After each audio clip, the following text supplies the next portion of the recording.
Welcome everyone to this briefing for the fourth competition day of the World Final 2021.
Tu m'entends?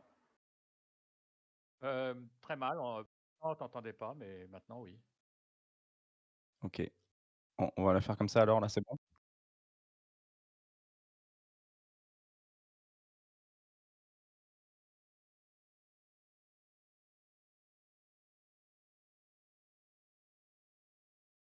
Un, deux, un, deux. Oui, en fait je peux pas regarder le stream en même temps. Donc je vais mettre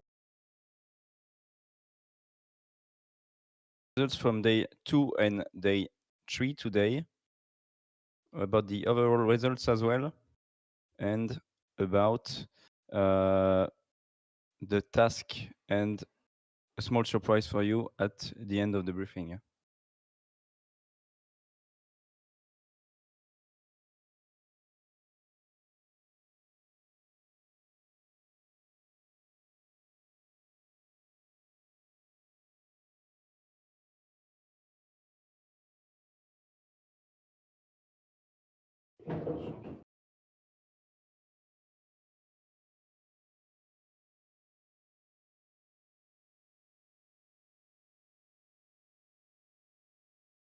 The team for today, guys. You know everyone already.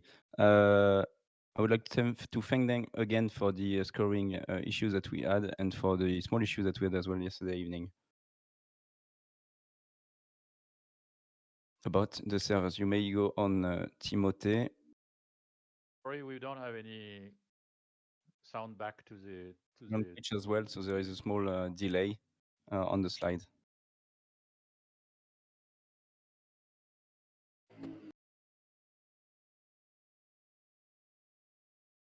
So that's the event calendar that you know. Timothée, you can pass this one as well.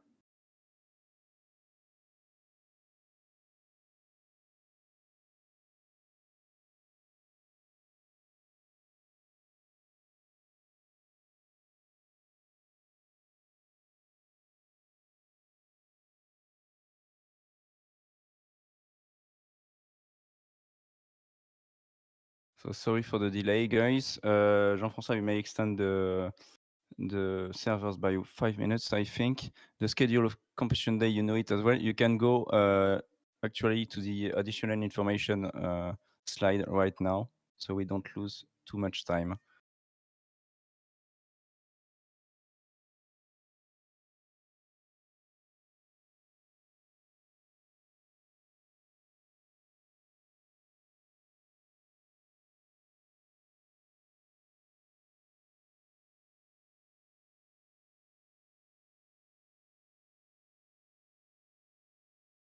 Okay, the scoring, you know that. So in additional information, just a reminder, please use your skin.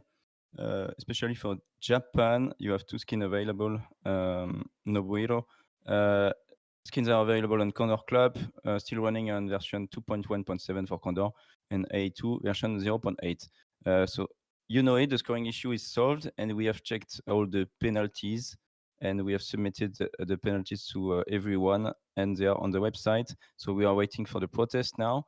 There are big changes with a lot of penalties for Donna Pierluigi from France. So we will see tomorrow for the official results, but I think that at that time those unofficial results are quite okay.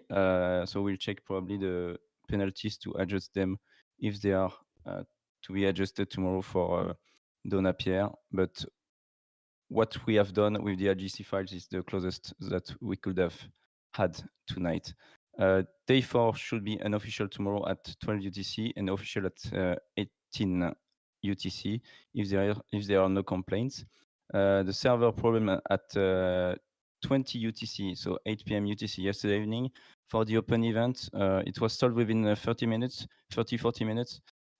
But some pilots went to sleep and so on, so it was a bit of a problem. So the decision for this is that we will establish the final ranking of the open event with the top 6 flights only instead of 7 flights. You can still post your FTR flights on Corner Club for those who were able to join the servers that opened 30 minutes later yesterday evening.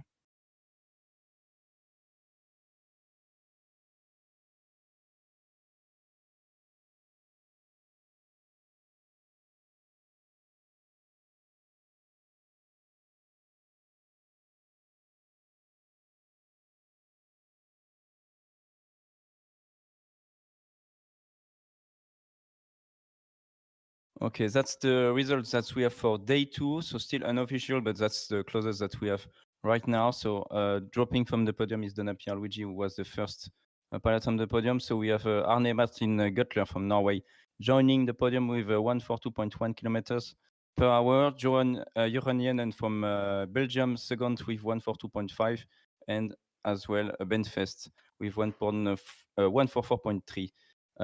Now for day 3 from yesterday, that's Josh Meyers from the USA with the GS3 with 142.2 kilometers per hour. Witold Rozak from Poland with 144 kph, and we have Benfest from Germany with 143.9 kilometers per hour. Now the overall results. I know that we have Benfest leading tonight from Germany with 26 points, 25 points, sorry. Joran Jenen now with 17 points. Witold Rozak as well with 17 points on the podium. Joshua Meyers just behind them with 16 points. Donna Pierluigi 16 points as well. Arne Martin with 15 points. And then there is a small gap with Tim Madsen at 9 points and Nico Nurminen as well. Nobuhiro Okada with 5 points and Gorka Edoyen from Spain with 4 points. We can go to weather now. The wind will be 171 degrees for 18 kilometers per hour. Wind at 1,500 meters, 20 kilometers per hour. Wind at 5,025 kilometers per hour. Thermals 1 to 2.5 meters per second. Ceiling at 2,400 meters QNH, and the cumulus 1 to 2.8. Some light wave and the cirrus clouds at 3.8 tonight. So nice weather, but some variability in the thermals. Some will be really good and some not really good. So don't fly too fast, otherwise you may expect outlanding. The task for day 4, sim is based on today at 12:40. Airborne start as usual at 17:56 meters above mean sea level. The task is 337.2 kilometers. Start from Malfugas at 1,800 meters maximum. TP1 004 Alexandrie Aero. So you flew already in this area near Lucandiwa. Then 360 Josier as TP2. You have done Josier on the first day of the competition, I think. Then Saint-Bonnet for TP3, 485. That's north of Gap. Then going down to Serie Gare, 516. And followed by the reporting points that you know, report point 200 and the finish line 200. Max speed at start, please 170 kph, and maximum altitude at 1,800 meters. Minimum altitude is, yeah, indeed 500 meters for the arrival. Landing procedure units facing south. The line is just a bit before the hangar now. So now you're used to it. With double J, you can see everything in Condor. Arrival penalties, there are no penalties yet for the arrival. That was closed for the Turkish pilot Halil Koroglu once, but he wasn't flying at 495 meters, so it was just in the acceptable margin. Safety, for the start line, please stop flying at 169 kph at 1,799 meters at the start.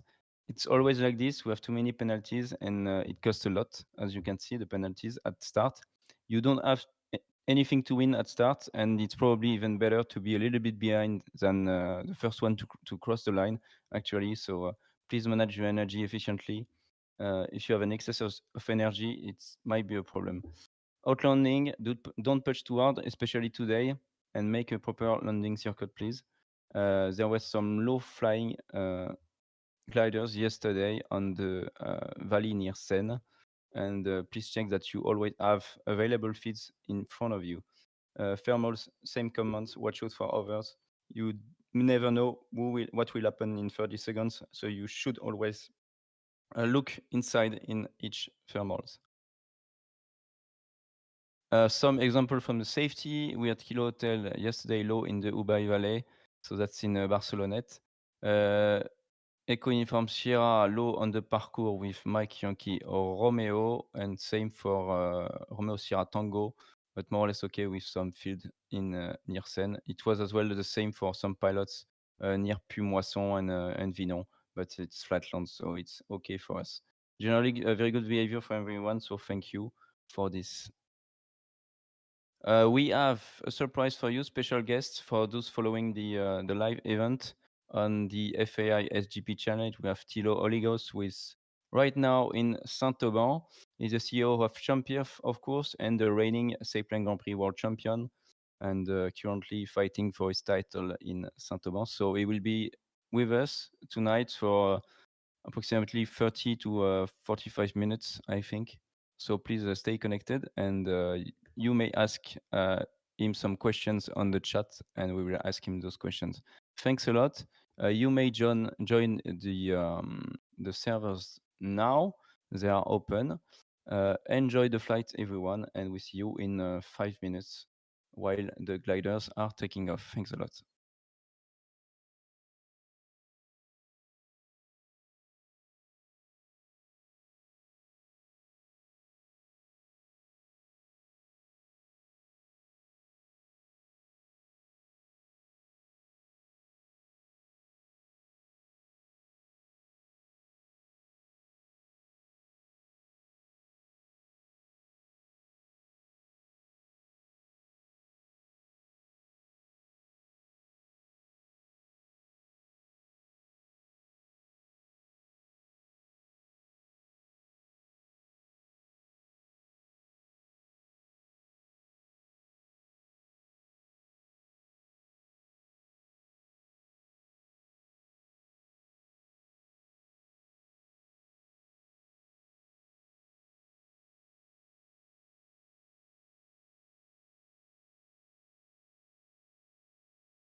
First virtual Sailplane Grand Prix. My name is Mark. I'll be your commentator today.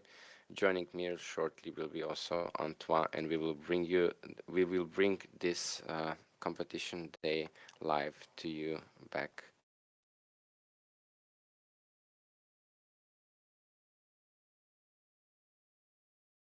Racing day today. We've seen some incredible action in the last three, in the virtual world as well as in the real world. Today we saw a bit slower speeds done by the real pilots, but still we can expect quite exciting weather with 190 kilometers per hour average speed done by Boštjan Pristavec, who won today's day in front of Sebastian Cava and Slivan Girbon. I'm sorry for that pronunciation. And as usual, we will have the same task also in the virtual world today.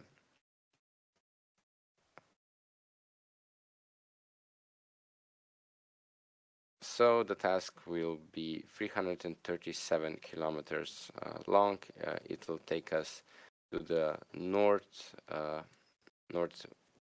It will first take us to the northwest part of the competition area. Pilots will then cross the Valley of Gap towards the west, and then return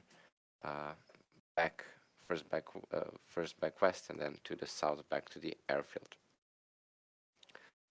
We expect speeds to be roughly around what the real guys achieved, so in excess of 120 kilometers per hour. And again, we expect a really exciting day, as our pilots are already in the air gathering altitude before the start.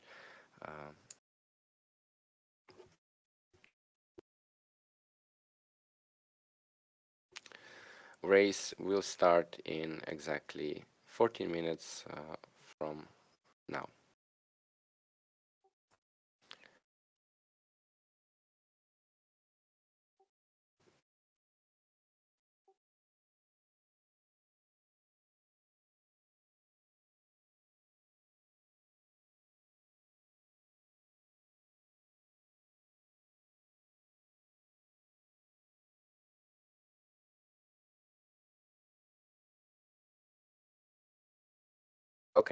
Okay, thank you. What's the situation with Antoine?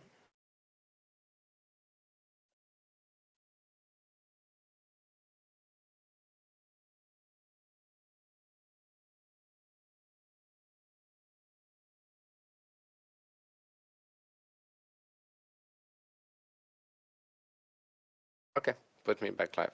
I'll do myself.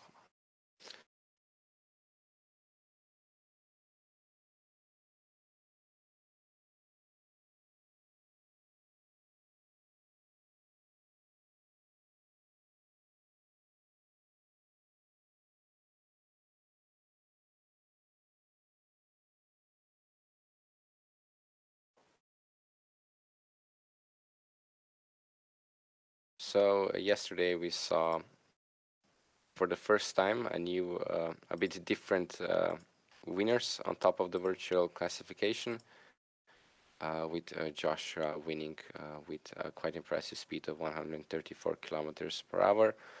Antoine will join us shortly, and he will recap the day for you guys. But I will tell you the overall standings as they are at the moment. In the lead, we have Ben Fast with Brava Foxtrot. In joint second place, we have Jérôme in Juliet, and Vitold in Victor Whiskey Romeo Whiskey. Closely following them is Donat Pierre in 269er, and also with 16 point now Joshua in Fox 1. So everything is still up to grabs. We have these 5 guys who are all in contention for the victory, but with Sailplane Grand Prix rules, everybody can still take it. As we all know, it does not matter if you finish 1 hour behind the winner. As long as you are in the top 10, you get points.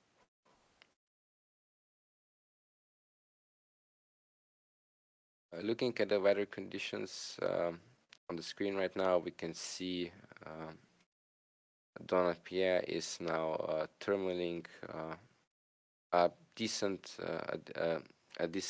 terminal with Vario jumping from around 0 to 2 meters per second. We unfortunately do not have the average Vario numbers on screen for you, but as you can see, for now it's not a problem for pilots to stay up in the air with some nice cumulus clouds also visible in the background. Pilots will now gather altitude and get in their optimal position for the start, which will happen in 10 minutes time from now.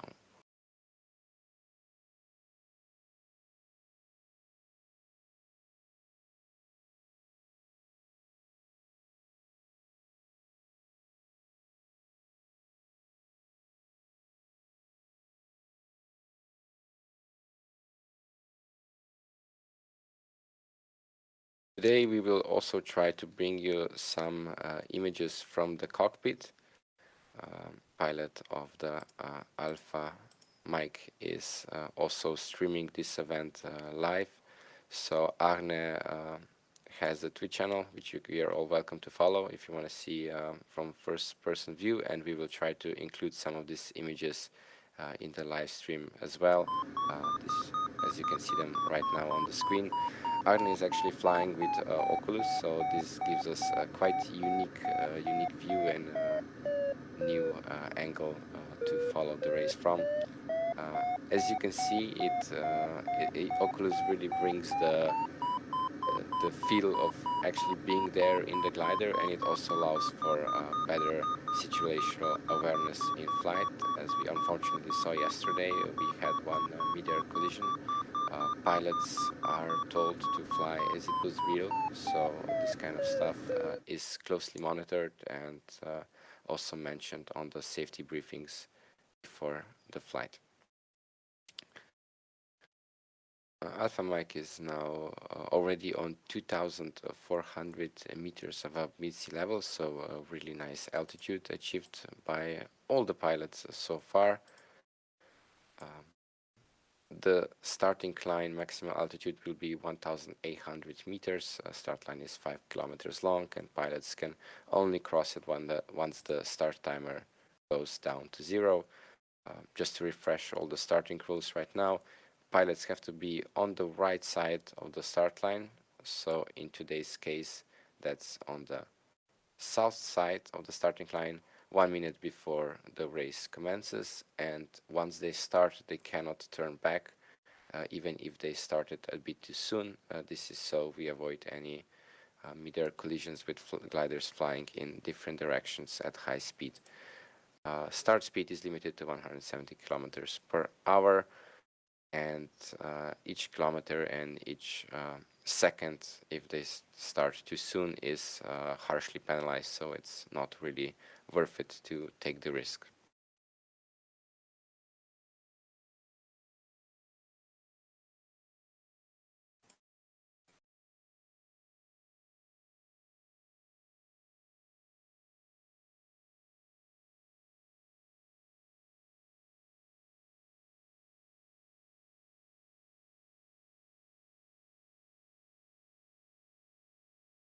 This might be a good chance to go to the 2D view to see the overview of what is going on right now. This is the task. More details about the task will be explained by Antoine when he joins us in just a few minutes' time, as he's our local expert. If we zoom in more closely to the pilots in the air right now, we see they fly in multiple of gaggles, and we expect all of these gaggles to converge in the next few minutes as everybody will get ready to start the task. We see Kilo Mike and Unifor Romeo already headed a bit forward on the task to check that reach there, maybe even scouting for the first maybe optimum starting thermals once the task will start. And if you look at the altitude, we see all the pilots are right now high enough to start from this altitude, so we do not expect any issues at the beginning of the task.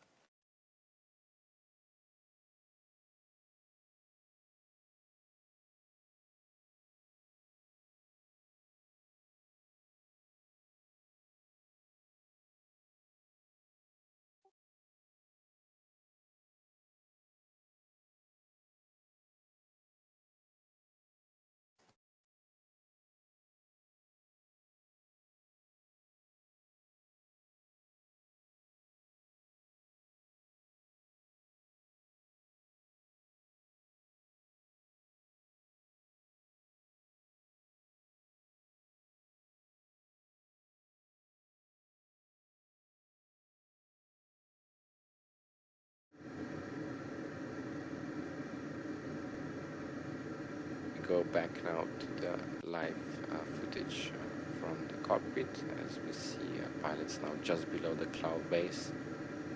Nobody is really still searching for thermals at the moment, with 5 minutes to go. The start line will be Alpha Max open should be high in enough to start with maximum 5 speed minutes. anyway. As we get The ready maximum for the start of altitude this for start exciting is 4th day of 1800 virtual meters. racing here. From now, turn on the right are prohibited. For those of you who are joining us Only for turn to the the left. first time today, Pilots this must be is the behind the extended first start ever line in virtual 4 minutes. Grand Prix World Final. 20 of the best virtual pilots from all across the world were selected to represent themselves and their sport as it is in this really unique competition. This is the first ever esport competition that is officially approved by the FAA, and this was only possible due to cooperation of IGC, Sailplane Grand Prix team, the FFVP, so French Gliding Association, and also the Condor team, who is providing the Condor 2 simulator on which our competition is running.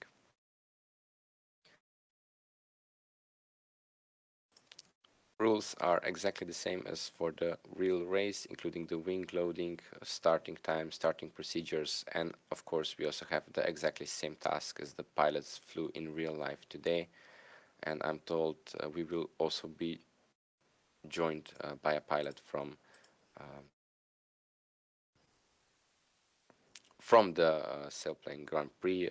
Thilo Hollinghaus will come later on in the day to comment on what's happening in the virtual world and maybe give us some good comparison on what happened in the real world racing today.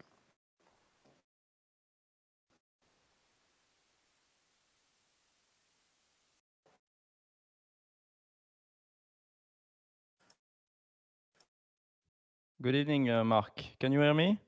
Yes, we can hear you, Antoine. Hello and welcome to the stream. Amazing, thanks a lot. Yeah, I was having some troubles, as you could see, with the microphone and all the setup, but hopefully it works now, and we can start. I followed already what you said, and the race should start in a few minutes now. Yes, we are just about to go racing. It's nice to have you here. You are our local area and weather expert. I was quite lost without you on that point. What can you tell us? What can you tell us about today's task and the terrain where they will be flying? Well, I think today is going to be absolutely amazing. We have a nice race, and the start going to Luc-en-Diois, to Aix-en-Diois, sorry, and then we will go to Josier, then to the north of Gap, and then back to Serie, and heading to Sisteron Valley, reporting point, and back to Saint-Auban, of course, for 337 kilometers.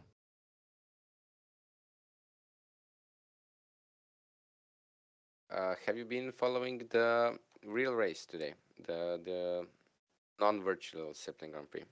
Yes, I've been able to follow mainly the arrivals because we had a lot of work with all the scoring and the problem that we had yesterday evening. So one of the servers didn't start at at 10 Central Standard Time, 10 p.m.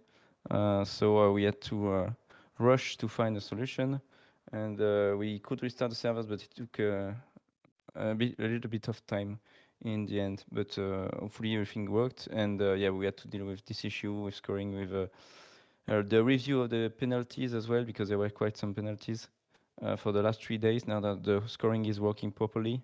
So we checked all the flights, and looks like we have quite good results that are more or less fair for everyone, I think. Okay. We will go back to the 3D view image now because we are only a few minutes away from the start of the race. Yeah, I think he's launching Condor again. There was a small issue with Condor, but we can still follow the 2D view before the start of the race, and I think all the pilots are getting ready to cross the line, the start line towards Aix-en-Diois. So the first thing that they will meet, so they start at 1,800 meters maximum, and then they have Lure Mountain, that is 10 kilometers away from the start point approximately. And that's at an altitude of around 1,200 meters for the Corne de Lure, and 1,600. And I think they have crossed the start line now with Mike X-Ray, Mikko Nurmenen, and Joshua Meyers, Fox One, leading pilot now. Yeah, we are really sorry for the small technical difficulties at the start of the stream, but everything is fixed now, and we should have a nice way to watch the whole race. Fox One going first with the rest of the pilots following him, and I think we have a good start for everybody, and I don't think we can expect some penalties today. No, looks good. So far, so good. The pilots have a small tendency to be on the limits to gain some advantage on over competitors, basically. So they are always really close to 170 kph as ground speed. So sometimes there are some penalties, and you may know that it's 5 seconds penalty per kilometer per hour above 170 kph. So that's quite a lot of penalties. So that's why I asked them during the briefing to try to slow down a little bit, because that's not at the beginning where you win the race. It's later that you win the race with your choices. Yeah, so far we haven't really seen anybody making the difference at the start, and I think in every day the pilot who was somewhere in the middle of the pack was actually at the end the winner of the day. As we also see Pierre here, even though he's one of our top contestants, I think third in the leaderboard right now, he's just taking it easy, going a little bit behind the gaggle, and no panic for now. Yeah, looks good. So that's Lure Valley, Lure Mountain, sorry, that we have in front of us, and they are all going into Jabron Valley. That is going up west to the Ventoux Mountain, the famous mountain that the cyclists are climbing during the Tour de France.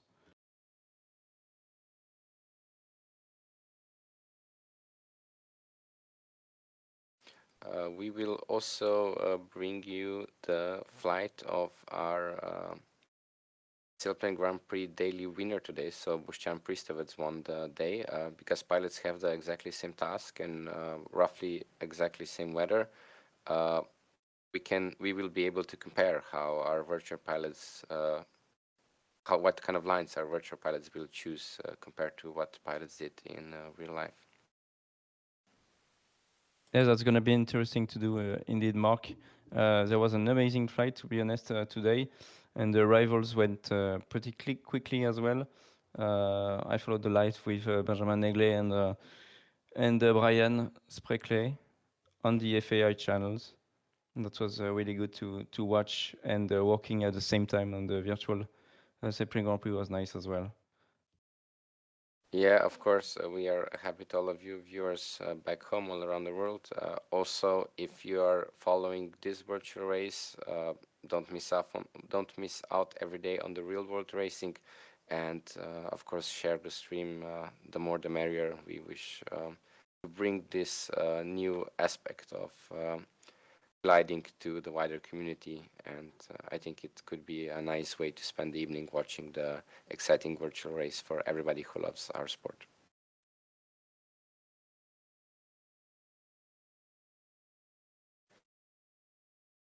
go back with Fox One, Josh Meyers, winner of yesterday's race, flying the GS3 from Junkers, and Junkers were quite happy with the results, and they posted an article on Facebook talking about it. Yeah, we actually had 3 out of the 4 winning pilots today flying JS, and surprisingly also 2 JS1s on the podium. Yes, indeed. The GS3 and GS1s are really good. I think that's 48 kilogram per meter square are quite fair for all the type of aircraft. And we are flying with Vic Schoenemakers from Netherlands now, who is replacing tonight Tim Kuipers, but he will not make any points if he's in the top 9 tonight. We have Thilo Arligos coming in a few minutes now. The CEO of Champion, and is also the reigning world champion of the Sailplane Grand Prix, and is competing in Saint-Auban right now. So he will probably join in a few seconds, or maximum in a few minutes. Just a question, if Viek scores points today, will the next pilot score more points, or just, so for example, if he's 10th, for example, he doesn't score a point, but will the 11th pilot got his point? Well, it's only the first 9 who got who got points. Sorry, so the 9th one got 1 point. Actually, because there is a gap between the first one and the second one. It's 10 points for the first and 8 for the second, and then it goes down to 1 point for the 9th pilot. And so then if he's at the 8th or 9th place, he scores 0 point, and then that's the next one that will score the points. Indeed, is kind of not competing, so he cannot be in the rankings for the points. Okay, as we can see now, pilots not flying that closely. Maybe we can see this on the 2D view that there are already some different lines emerging with Whiskey Romeo Whiskey taking his completely unique approach compared to everybody else right now. Yes, indeed, much more on the west side of Lure. That's a choice. The wind comes from the south today, 171 degrees for 18 kph. So they will have quite some lift on the south sides of each mountain. So we'll see what are the options. But basically, the main group is going to Rocher de Beaumont, just in front of them, and this mountain is aligned north-south, so not so good with the wind that we have today. So we'll see what are the next options for the pilots. Yeah, but we can see pilots are doing quite big turns, just following the ridge, getting some altitude, and only then jumping over to the other side. Yeah, so now I am informed that Thilo Arligos is with us. So you may ask your questions if you have some in the chat on Twitch or YouTube, and we will try to ask him those questions, and he will answer them. So welcome, Thilo, tonight. You're the CEO of Champion, and you are flying the Sailplane Grand Prix in Saint-Auban, reigning a world champion. Now, how is it going? How are you tonight, Thilo? Yeah, hi guys. It's going very good. We just had dinner, and it's just great to watch here your race. 2 days ago, I couldn't. I stuck to the screen. I almost to the end. It was so extremely exciting, and how realistic it is, and how much fun you have the way you fly. I'm really happy to see what's going on here. Thank you. Well, thanks a lot for your comments. Maybe Mark, you want to welcome Thilo? Yeah, Thilo, hi. It's really nice to have you here. It will be really interesting to hear your insights. But what I really want to know is, do you also fly virtually? Every now and then. I mean, sometimes for training for an area where I've never flown, the virtual flying is really a good aid. And I also tried the simulator in the flying school of Wasserkuppe, and I was really amazed how realistic it was. And I was actually flying a Ventus 3, and then most of the characteristics of this glider was really I could really see and well, actually I must say enjoy. So of course the extreme feeling if you pull extremely steep into a turn, I mean such a simulator cannot give you, but everything else, the reaction and then how, for example, if you're flying close to the ridges, the safety the glider gives to you, I mean this is really impressive how realistic this is. Well, thanks a lot, Thilo. And so we are replicating the flight from today. So every day we are replicating the flight from the afternoon, actually. So did you enjoy today? And how was it in the air for you today? Well, it was a very interesting and actually pretty tricky day. We had all kinds of different weather, from convergence to thermal to extreme turbulence, and also overcast at the second last turn point at Barcelonette. And so it sometimes really had to struggle to survive. And then we also had great runs. Yeah, I myself was doing pretty good to almost to last turn point. I was with the more or less the leading pack most of the time, or very often actually leading this pack, finding good ways. Only I was not able to find a good lift at Pic de Bure, which was the essential key point for final glide. So I lost too much time to make it to the into the points today. But the flight itself was really nice. I enjoyed it a lot. Well, great. Thanks a lot. Uh, what are your expectations for the rest of the competition? Do you have any objective, any goals? Well, you always have goals to be into the points.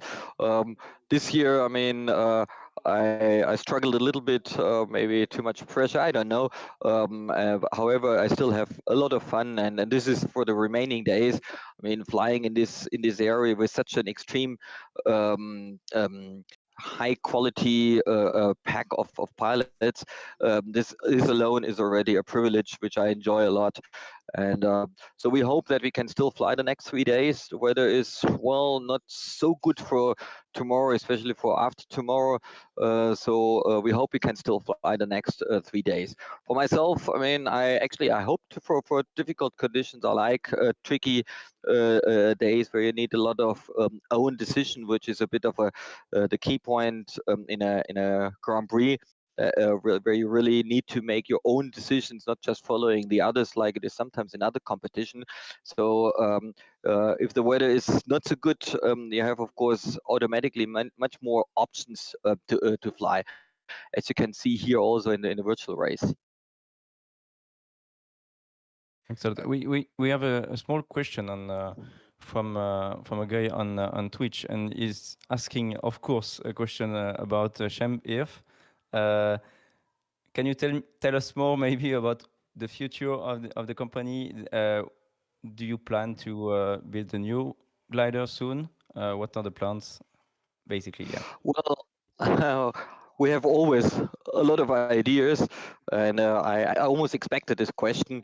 Actually, uh, we hide a little bit our ideas, because very often before we go public with ideas, we really want to make sure that everything is okay. At the moment, we are quite happy with the Aventus 3 and with the Arcus, and therefore there's no extreme rush to make something new.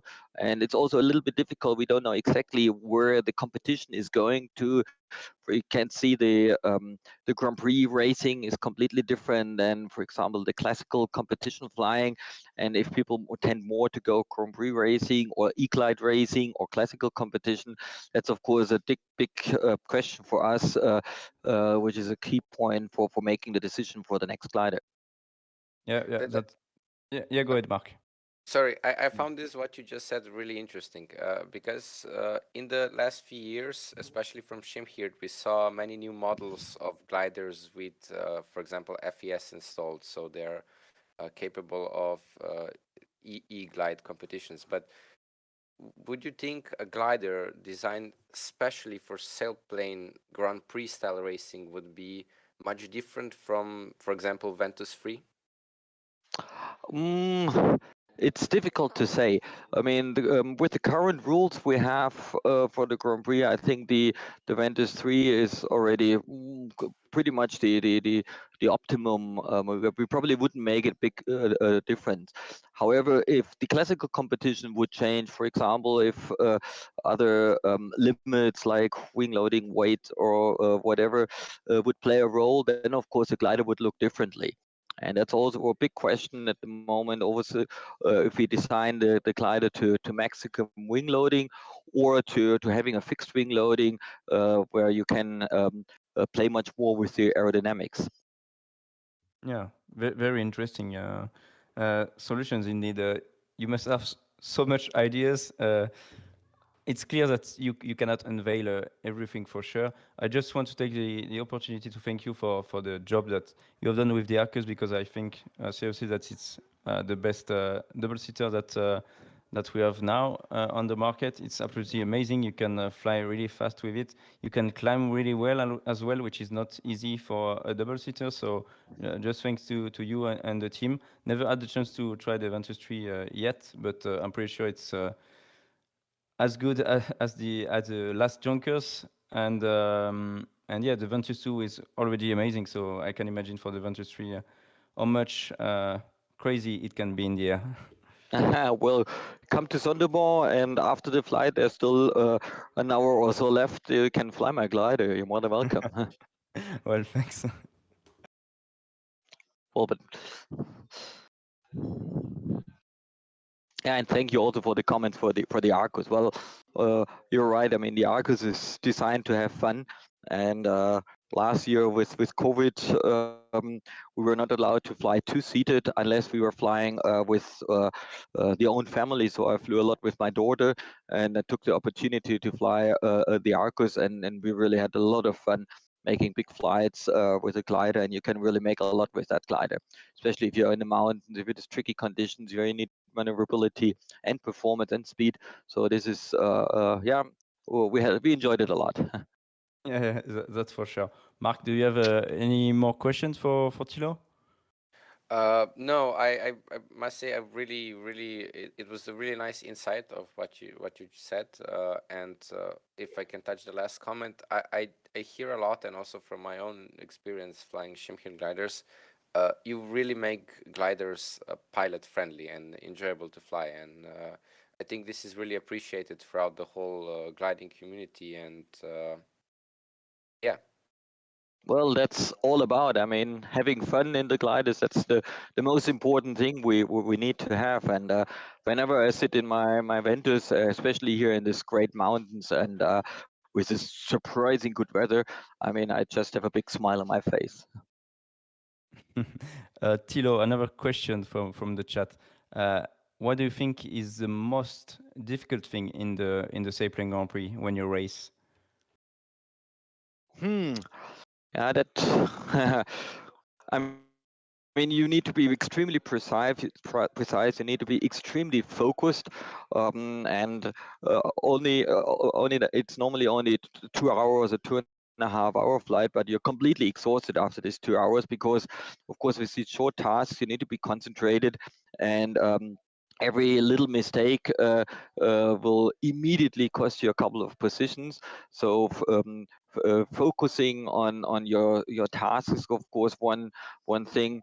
Flying close together with the others is often demanding as well. If you're especially in mountainous areas, if you're with 5 or 10 or maybe 15 gliders together at a ridge, you really need to know how your glider reacts, and you need to watch out. This is difficult from the sportive point of view. It is just judging the risks or judging the situation which could make you faster. This is of course much more omnipresent on a Grand Prix. In a classical competition, I mean, sometimes you can just relax a little bit and have a look what the others do. Here you need to be in the front from the very beginning, ideally, and this makes it completely different compared to other competitions, which of course on the other side is also very fun. Do you personally prefer flying Grand Prix or classical? Yes, absolutely. I mean, just taking own decisions and also the possibility that, for example, like Mario today, I mean, he took a very high risk. At the end, he could not jump over a pass. I actually saw him how he struggled in the lee of a mountain just after the first turn point. But you see, although he didn't finish the task, he's still in the lead, and this is also something on a Grand Prix. You can take much more sportive risks, which of course makes it also faster, but also more exciting and demanding. This is really a lot of joy, and that's this I prefer a lot. I mean, it's not so much tactics; it's more decisions what you need to do on a typical Grand Prix. Yeah, indeed. I think you're really right with this. With the official FAR, the classic competition, the World Championship, it's on 15 days, and even if it will be on a week, if you outland a day, uh, the competition is done already for you, and you will not be able to win. And what you said with Mario outlanding today is really true unfair. On the Sailplane Grand Prix, you can still win the competition at the end of the week, even if you have outlanded once or twice. You just need to win then 3 or 4 days, and you are leading the competition. That's something absolutely amazing. You can take a lot of risk, sportive risk, and then you can win. Yeah, you're absolutely right, and that's a lot of fun, and I really prefer to doing this. Yeah, and the other thing is being only with 20 pilots together. There's a great relationship under each other. For example, we're just sitting here outside having dinner together, talking about the flights, and then really discussing about the excitement of the flight. This is something where you're simply together and you know each other very quick. And of course, it's also extreme high level of pilots. I mean, the way of qualification for this competition is really extremely effective. So really, the best pilots are selected for this event, and with such a high level of pilots flying together, this alone is a privilege and a lot of fun. Yeah, and there is something as well. It's the flights are really public oriented. Everything is very public oriented for the people to understand what's going on. So the races are shorter as well. So maybe that's a plus when you have a family as well, and you still want to do competitions. They know that you're only out for a flight for 2 hours and a half, and then you can spend the day with them. And the evening, you're not going to be in the air for 6 or 7 hours like a classic competition, and it's going to be only for 7 days in a row. So I think that's quite good when you have a family and you want to share your passion with them.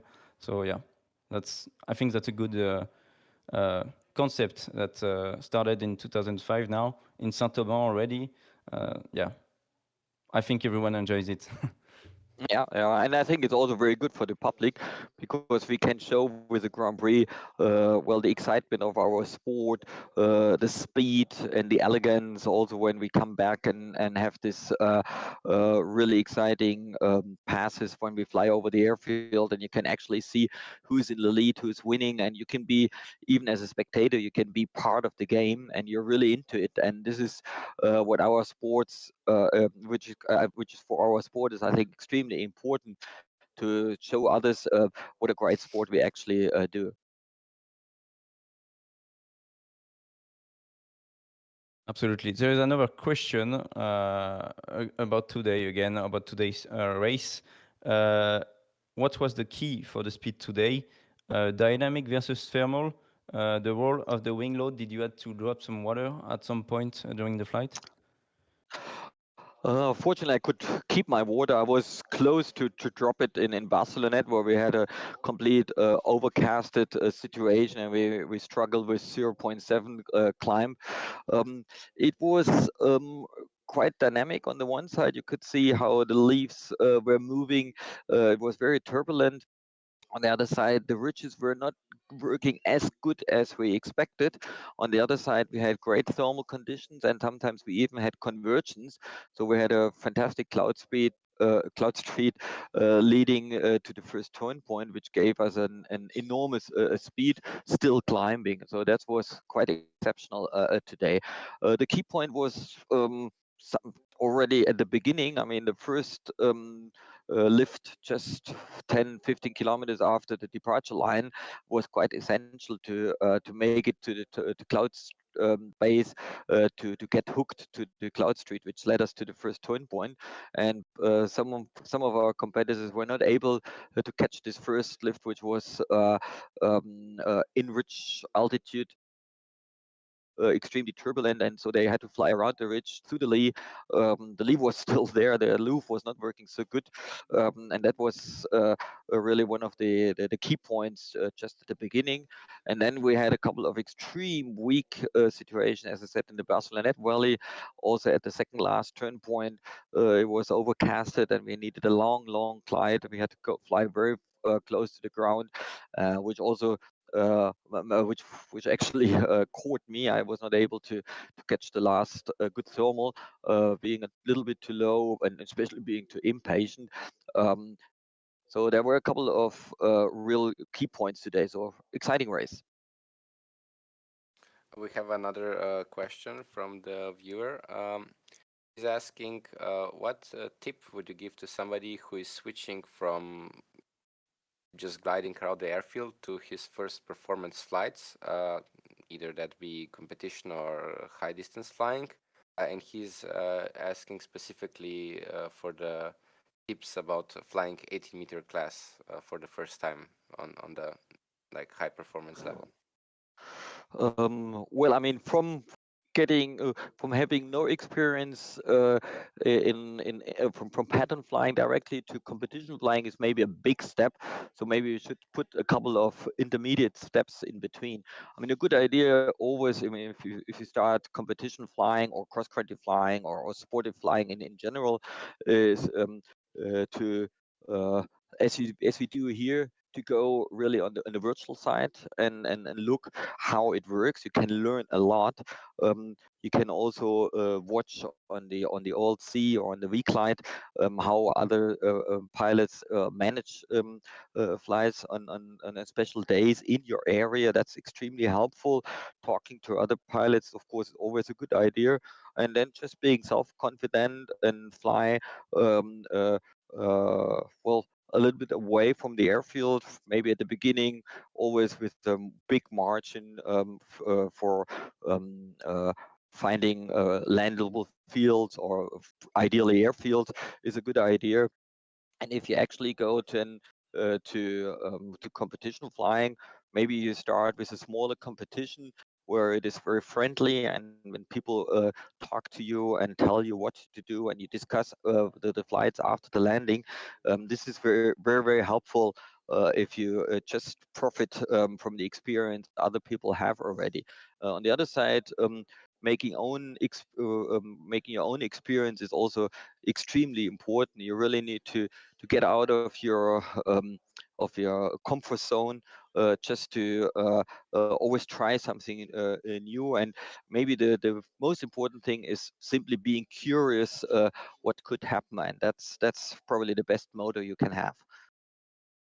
Well, thank you for that answer. And we got another one, which I found the best one so far, actually.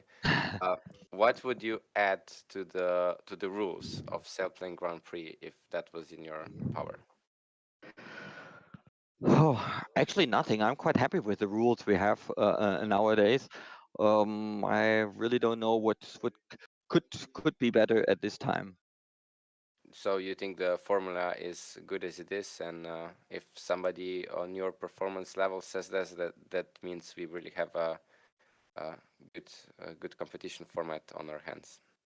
Yeah, of course. I mean, of course, you need to stay on the safe side. So there are a couple of rules made for safety, and they are quite effective. I mean, in the last 10 years, there were a couple of changes regarding procedures at the turn point, regarding procedures at the departure line, but also, as I mentioned already, the wing loading, which I think is one of the major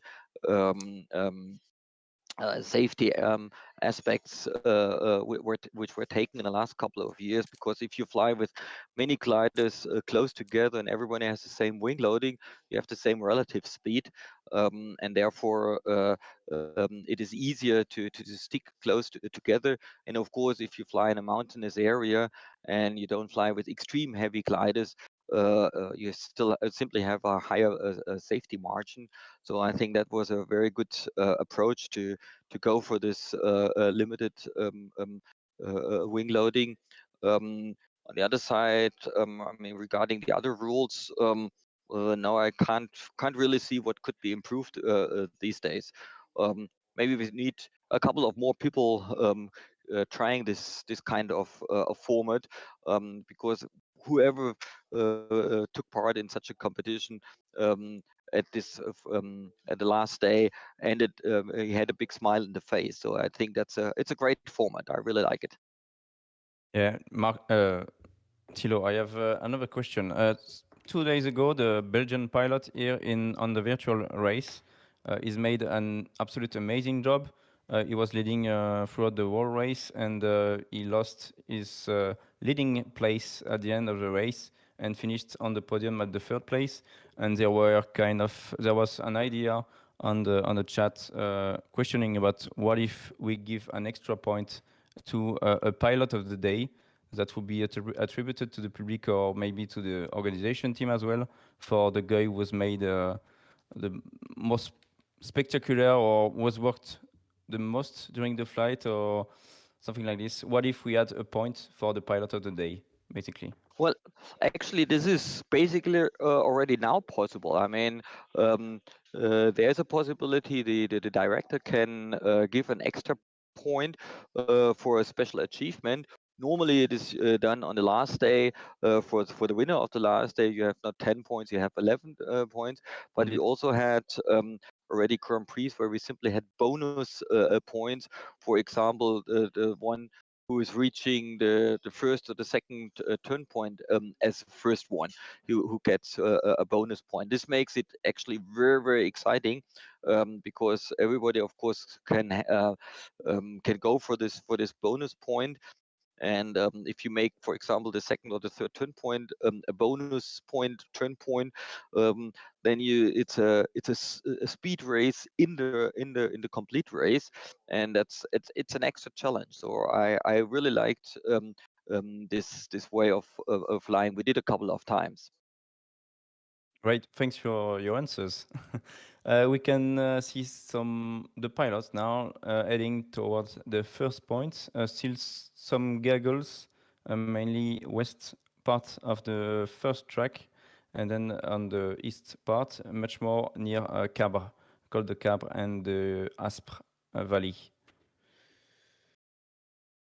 Mark, do you have any more question for Thilo for tonight? Because before we leave him, because I guess there are some beers at the bar tonight. So No, I would just like to add my thanks for you joining us. It was a really good insight that you gave us, and thank you for all your comments and for your time.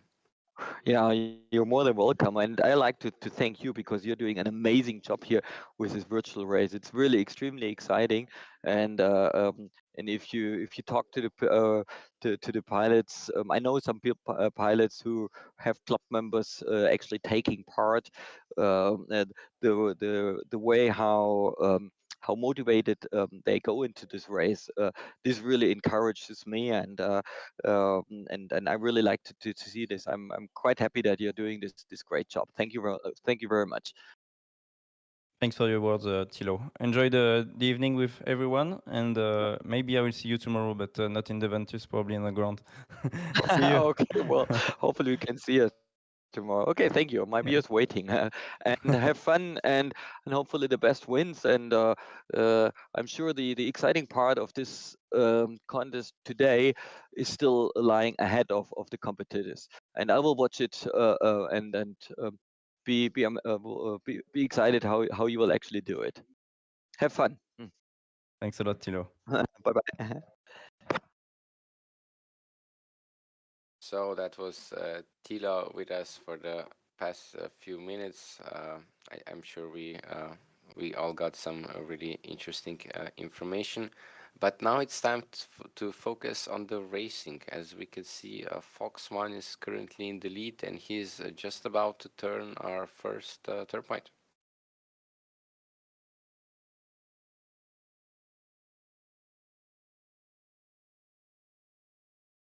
Yes, indeed, we are approaching turn point 1, which is ex-Andiwa, with Fox One and Donna Pierluigi. So some of the leaders now in front of this race tonight. I would like to say thanks as well to everyone who asked questions in the chat. It was very interesting to ask those questions to Thilo, so thanks a lot.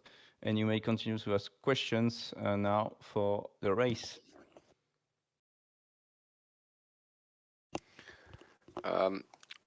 Looking at the altitudes now, I see Fox One is and also 269er. They're quite a bit lower than everybody else. Do you think this is still a good altitude for this area? That's still okay, but they will have to take a thermal just after the turn point, I think.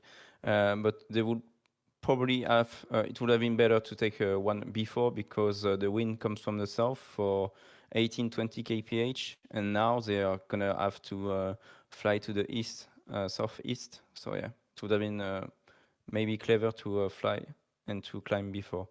And we have as well Vitold and Vic flying at the same altitude behind. Yes, other pilots taking a bit more conservative approach. They're a bit further away, but higher than our guys in the lead. But I think we see this every day. The guys who push the most are more or less always rewarded by having the lead, but it's always a question if they can keep it up till the end. Yeah, and now I'm viewing the map a little bit, and as we continue on the 2D now, they are going on the west side of the Vercors, La Glandas, and so on. So that's some mountains that are aligned with the wind, so that's not going to be too bad for them. They'll probably be able to climb again and to continue the race towards TP2.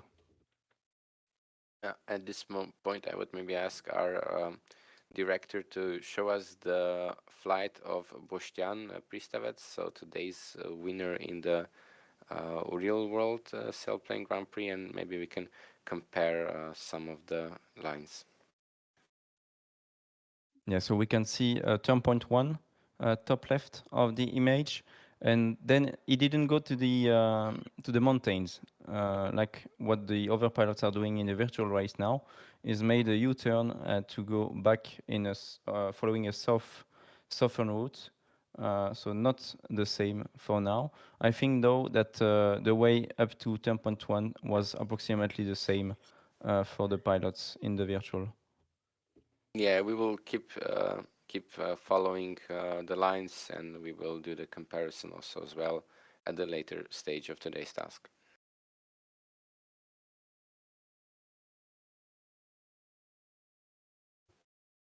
Yeah, and we can see Josh approaching the small hills, and then he will go a little bit further after climbing air to the other hills, I think, that are on its left.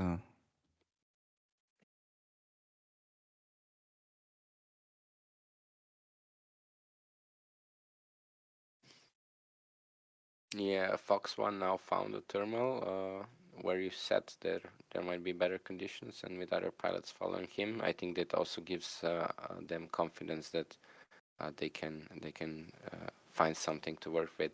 I would really like to see when where our current overall leader is, Ben in Bravo Foxtrot. If we could maybe get a view of him. Here he is. He's also thermaling. As we can see, various numbers that looks like around 1.5 to 2 meters. Not such strong thermals as in the previous days.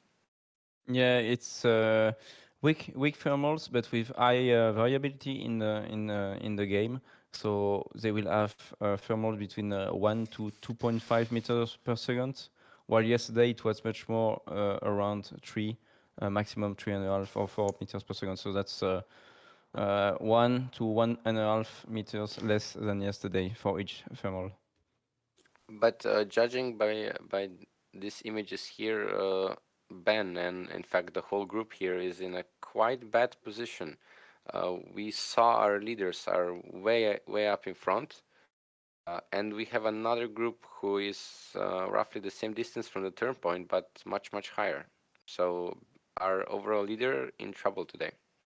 Yeah, you're right. They are 20 kilometers behind the leading pilots, while the leading pilots are already trying to take some thermals after the turn point. So that's not the best position for them right now, but the task is quite long, 337 kilometers today.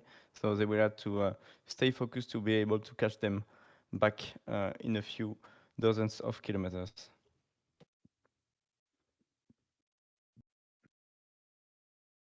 That's the nice view from Arne Martin Grüttler, the pilot from Norway, who made the podium on the day 2, so 2 days ago. There is a nice cumulus cloud now, just overhead the turn point. So maybe they will find the thermal just before turning the turn point too. Yeah, we can see on his screen that his McCready is set to 1.2, if I can see correctly. So pilots expecting, or I could say also experiencing way worse weather conditions as they were used to in the last few days. Do you think the real life speeds are achievable today of 120? Yeah, I think it's going to be more or less like this because, as you can see, the thermals are a bit weaker, but the ridges are a little bit better than yesterday, though. So we'll probably have 120 kph as well, maybe 130, but honestly, they're going to have to do a massive job at the end of the race to catch more than 130 kph. Just answering quick question from our viewer. The final leg from turn point 5 to the finish is really short, but the turn point is there basically just to align gliders with the airport and with the finish line, so they can also do, for example, direct landing if they are low, or they can do a low pass and then a pattern landing. So the last turn point just to guide the gliders in and to improve safety. Yeah, exactly. That's the main point is safety. So we just want to align the gliders so they can be able to land directly when they cross the finish line, or they can do a low pass and then do a short landing circuit. But that's just to align the gliders. And the same thing is happening in real life as well. Yeah, absolutely. We see Fox One now pushing forward. I think he's really doing a really good job. He's also roughly the same altitude as the guys following him 30, 40 kilometers behind. So our clear favorite now for the day, maybe flying with his yesterday win in mind as well, and see if he can repeat it today.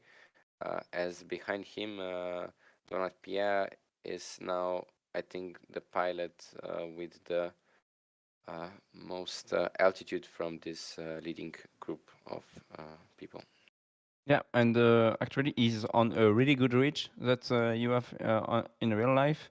That's called La Glandasse, and on La Glandasse you have very nice ridges that are really well aligned, to be honest, with the wind that we have today, and you have often a convergence here from the Vercors and from the Rhone Valley, so that's often really good in real life here. So if I were him, I would try to climb a little bit more here, because then you will have much more choices to go to Josier.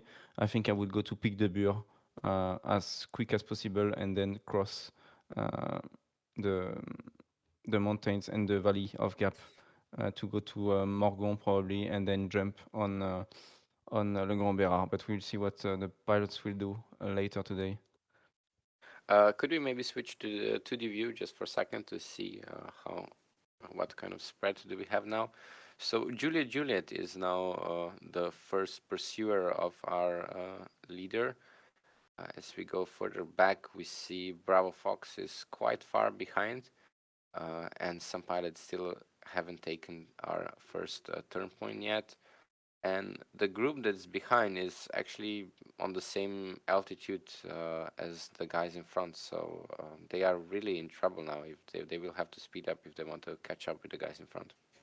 Yeah, but I'm seeing some interesting stuff. We have Sierra Lima Lima and Eco Uniform Sierra. They are reaching soon turn point 1.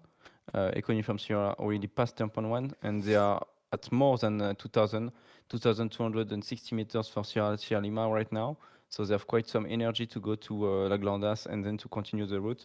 So they are actually, I think, 2 or 3 minutes behind, but that's not going to be too bad for them. But maybe for Benfest, it's going to be a little bit more difficult with 1,700 meters before reaching turn point 1. So he's at least 500 meters below those guys. Yeah, we can see some people were thermaling just before the turn point. You can see the trackers there. But I think from his position, he will not be able to do that. He's a bit further east than when the thermal was. We switch now to Sierra Lima Lima of Santiago Lopez. He just crossed the third point, and he's the guy that's right now on top of everybody else and has a really good overview of the situation. And he will easily reach the reach that you were talking about.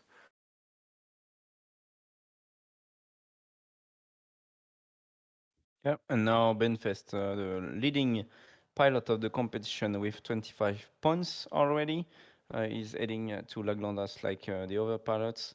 And as you can see, the Napier Rigi took quite some lift and is probably at 2,200 meters, I think, from what I see here. Mikko Nurminen as well in Mike's X-ray, and Tango Sierra heading to La Glandas too. Yeah, 2,050 meters.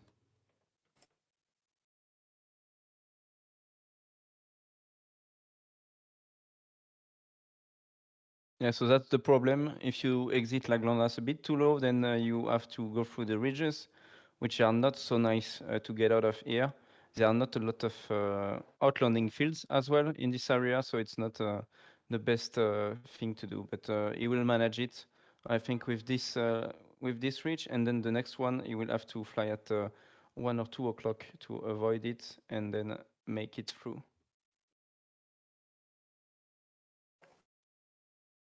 Yes, I'm sorry. I was checking if Yeah. there are some new questions in this stream anywhere. Again, thank you all for watching. Please share the stream, get as many people involved as possible. We are really happy to welcome each and every one of you here, as we are now following Jérôme, who has Fox One in his sight, and I think Fox One is also thermaling, or at least he tried to do a circle, but there is definitely some activity in this area, so pilots will be really happy to see that. Yeah, and back with the Polish pilots with in a good position on the results page, actually. I think, and the total is on the second place now with 17 points, just like Jeroen Jenen from Belgium. They are both at the second place, so he's very well placed for this competition, and just behind Josh Meyers from the US and the Belgian pilot. Yeah, we have a quite exciting result table right now, and if I can speculate a little bit, if potentially Ben does not score many points today, we will probably see roughly 4 or 5 pilots all in the 22 to 26 points range, which will give us a really exciting final 2 days.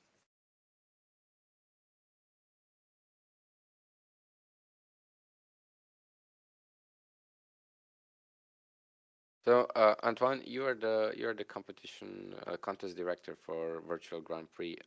Would you consider adding some bonus points in the future? Yeah, I think it was interesting what Thilo said with maybe a bonus point at a turn point or something like this. I think we will think about that for the next race, or maybe in 2 days. We will see. But that's really definitely an interesting point. Yeah, and maybe in the future we can have a bonus point from the public. Maybe it will get more people involved and more people to vote. So why not? I mean, everything is open. The discussions are open. We can still do something. Yes, actually, a really good question what you just said. So if you would like to see some things added, have some suggestions, feel free to share them with us, and we'll have our opinion on them, and I'm sure you have some good ideas out there as well.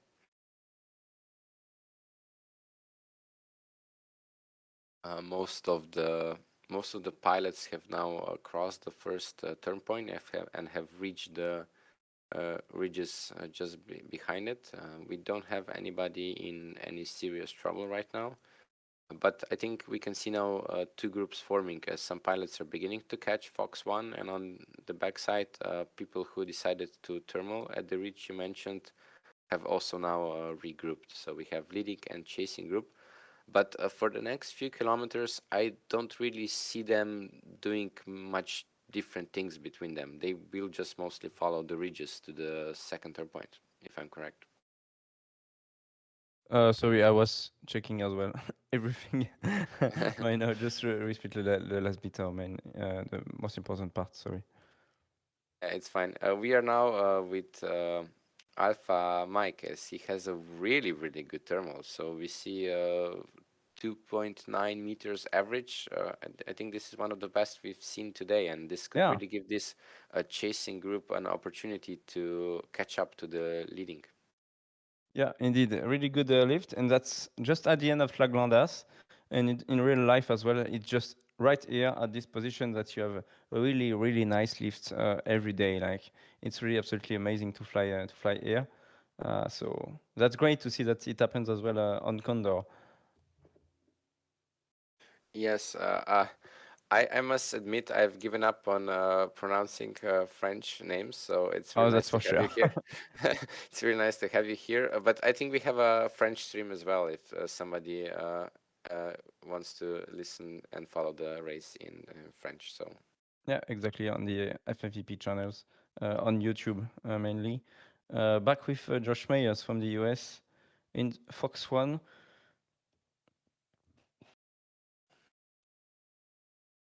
he is still our leader now. He is pushing quite hard and did lose quite a lot of altitude since the last time we saw him.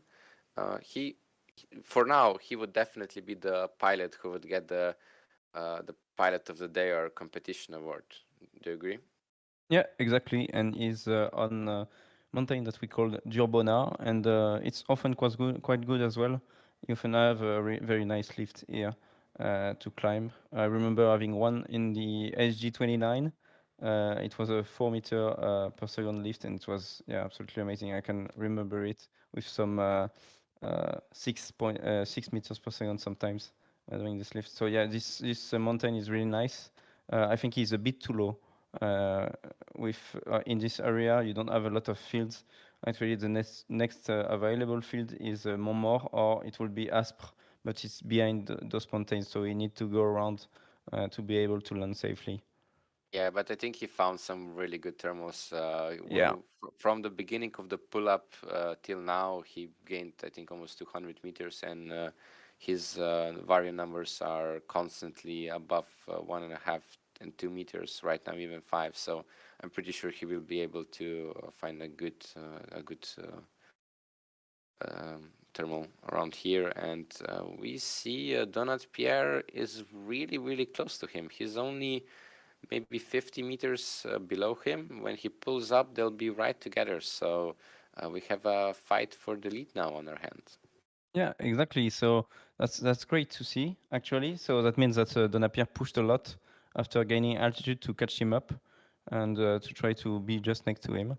So that's very interesting. And we have the Spanish pilots, Gorka Eldoyen coming, and Witold Rozak, the second pilot on the overall results. Yeah, actually, we have most of our leading pilots now here in this group. So our favorites are proving themselves yet again, another day, and I think it's time for since we are already halfway through the competition, I think it really is time for the people who maybe not have too much points to start taking some more risks. Yeah, you're right, and we can see that Benfest is not in a good situation so far. He's quite behind those guys, and he has to make a good job now to be able to catch them back. It's gonna be tough for him, but we'll see what happens during the race. Well, Ben does have enough points that he can afford himself one bad day, I would say.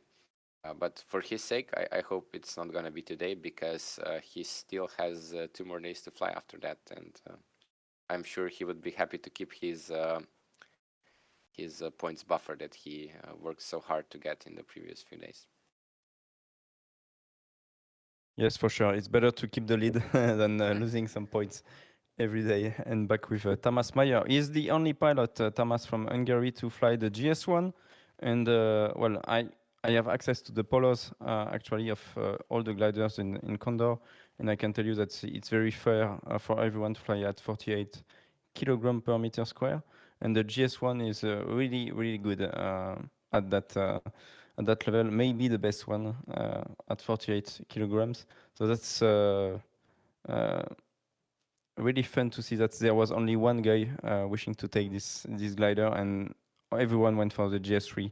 So we have 10 Ventus 3 and 10 Junker Sailplane gliders. So that's a good mix between Champ EF and Junkers. But we see this in real life as well. As we mentioned previously, we have 2 JS1s on the podium in real life today. And well, the rest are mostly flying JS3s and Ventuses 3, as well as here. But we have some other pilots, other planes there with some ASG 29s, and of course the plane everybody's quite excited about right now, the AS 33, which will be coming to Condor as well in the future. Yeah, exactly. I think that everyone is quite excited because on Condor and even in real life, the SG29 was starting to be a bit old compared to the GS and the Ventus. So it really needed to have a new version. And yeah, we will see. There are not a lot of AS33 right now in the world, but we will see them more and more in the competition to see if it's really a good glider or not. But I think it's going quite well for Sebastian Cava in the real Sailplane Grand Prix with an overall result of 29 points so far after 4 races. So it's quite good. Yes, but of course with pilots flying here, I'm sure most of them, if not all of them, could pick up any plane and still be really good in any competition. So yeah. Yeah. It also comes down to of course to the personal preference of the pilot. What kind of what style of flying do they prefer? Do they like to push more? Do they enjoy planes that they have to fight a bit more? Or yeah, many different factors. Yeah, exactly. So that's why there are rules in the SGP, and that's why we are trying to have a fair rule, which means that we want the wing loading to be limited to 48 kilogram per meter square, because above or below, there are too many differences in the performances of the glider. So we are really trying to keep everything fair for everyone. And I think that it's the case as well in Condor. To be honest, we have had 2 wins with the Ventus 3 and 1 win yesterday with the GS3. So yeah, you can win with any gliders when you fly at 48 kilogram per meter square. And one thing that of course always comes in hand is how familiar you are with the glider. And if you flew, for example, JS3 all your life or for the last few seasons, then even if somebody gives you a better plane, if it existed, it wouldn't necessarily translate into the better performance because you're not used to flying it. Yeah, definitely. And some pilots prefer to fly the Champion. Some of us prefer to fly the Junkers. Personally, I don't have. I really love both. To be honest, I flew a lot the Ventus 2. I won with it. It's absolutely amazing.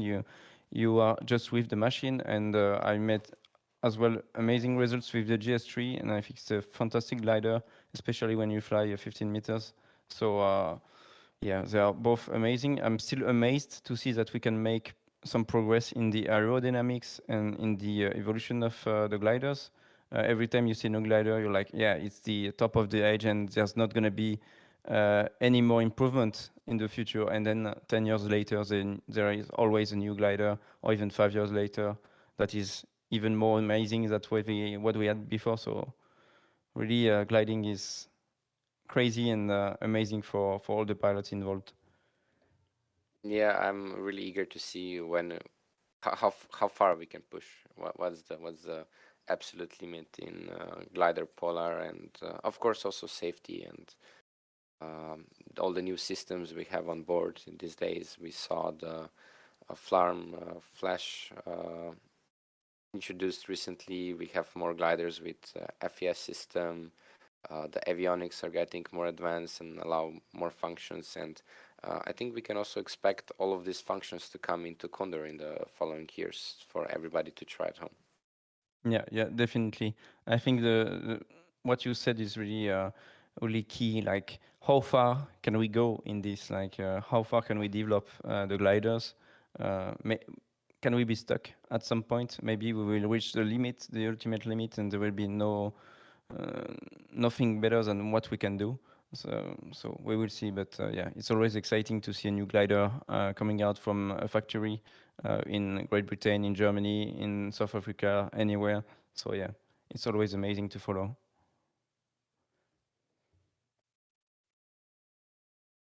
Let's go now to the view and see what's going on. So our leading group is now comprised of 4 gliders, but I think the Sierra Lima Lima that you mentioned a few minutes ago really did a good job of catching up. They will converge really soon. Indeed, that's Santiago Lopez from Colombia, flying the GS3 as well. So they are all approaching Pic de Bure, or they are on Pic de Bure for 269 and the 4 pilots in front.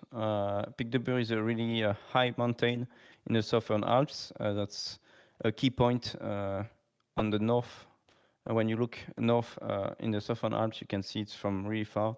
And yeah, it's definitely a great mountain to climb.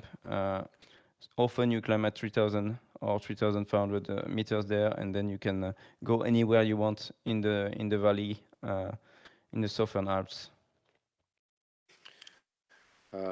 Yes, and we spoke about Ben also a few minutes ago. He is now the pilot who's the tallest, so he also has a good potential to catch up again with the leading pack. Yeah, he's not too bad. Now he can see the Pic de Bure. That's the mountain just in front of him, and he can try to climb with some ridges. 2,500 meters, not so bad.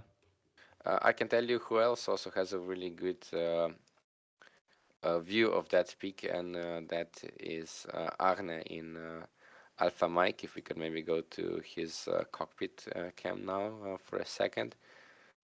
He is coming towards that peak, and I looked on the instrument, and he's constantly switching McCready to higher and higher values. So 20 minutes ago we were at 1.2, we went to 1.5, now we're at 2.0.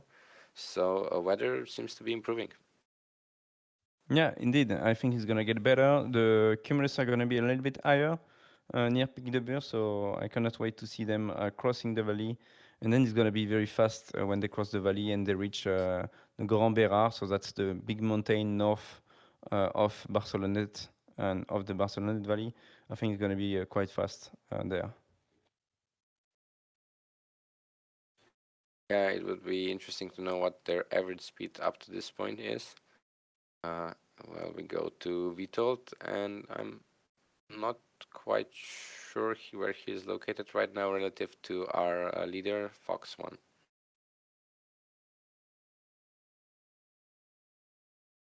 Oh, he's actually in the lead now. He decided to take charge and go ahead, which I'm not sure if it's the best choice, because pilots behind him seem to have a quite good thermal at the moment. Yeah, and I think I would have climbed, because then you need to cross the valley, and it takes quite some kilometers. So he can still take a thermal in front of him. There are some cumulus clouds, but I think that it was better to climb and to be sure to have something good behind and to climb maybe at 3,000. Maybe they can be able to do that. So we will see at which altitude they will come out of the thermal behind. There was a question posted on Facebook regarding water ballast, especially relative to today's situation. Gliders are not filled up fully, so with the limit of 48 kilograms per square meter, roughly how much percentage of water there is inside of these gliders? Oh, so I'm just gonna say in liters. I know that it's 110, more or less for the GS3, and 130 kilograms of water. So 130 liters for the Ventus 3. Yeah, and with this kind of weather, we do not expect pilots to be dropping that anytime before crossing the finish line.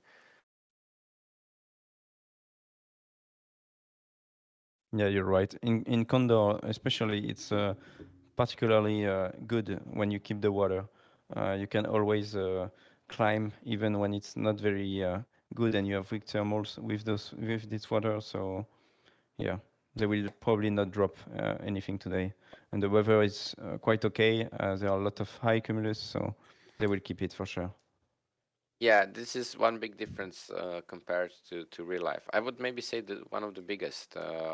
When you are low, when you're struggling, in Condor, you kind of just deal with it and keep the water tank full. While in real life, when the weather is bad, we see pilots dropping water ballast much sooner. Yeah, yeah, indeed. But it often happens when you know that you're gonna get close to a not landing and you will not finish the task. And then the ultimate goal is to try to go as far as you can, not in the Sailplane Grand Prix kind of races, but in the classic race, as we call them. Yeah, when it's when we're starting to have a lot of cirrus and less cumulus, then it's starting to be much more difficult to climb.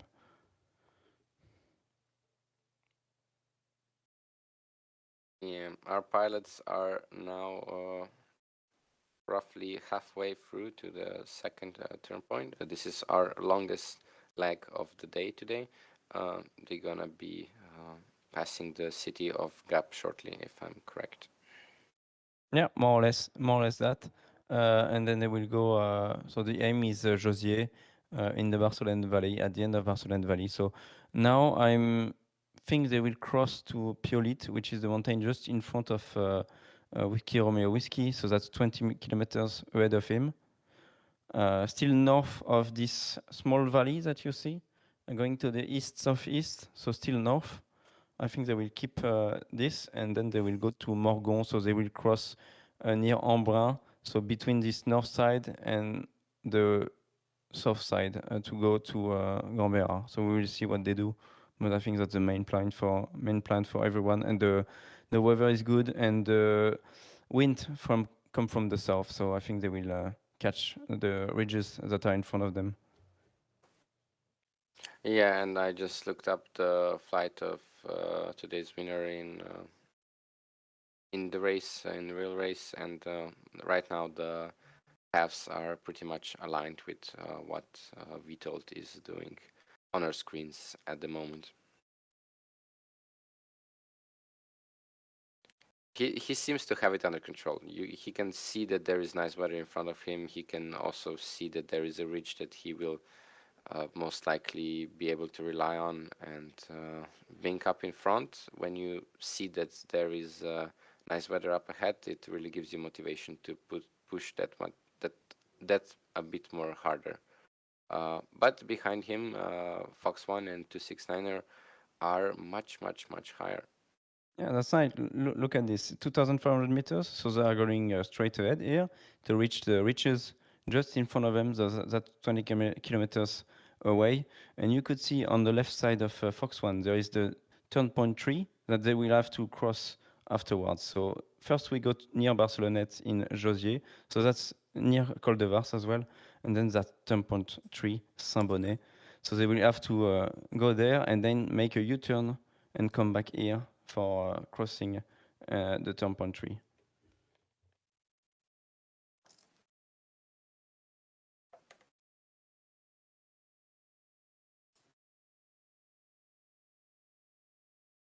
I would love to see what is happening also at the back of the race. If we could maybe switch, yes, perfectly to the biggest group with Ben and the others.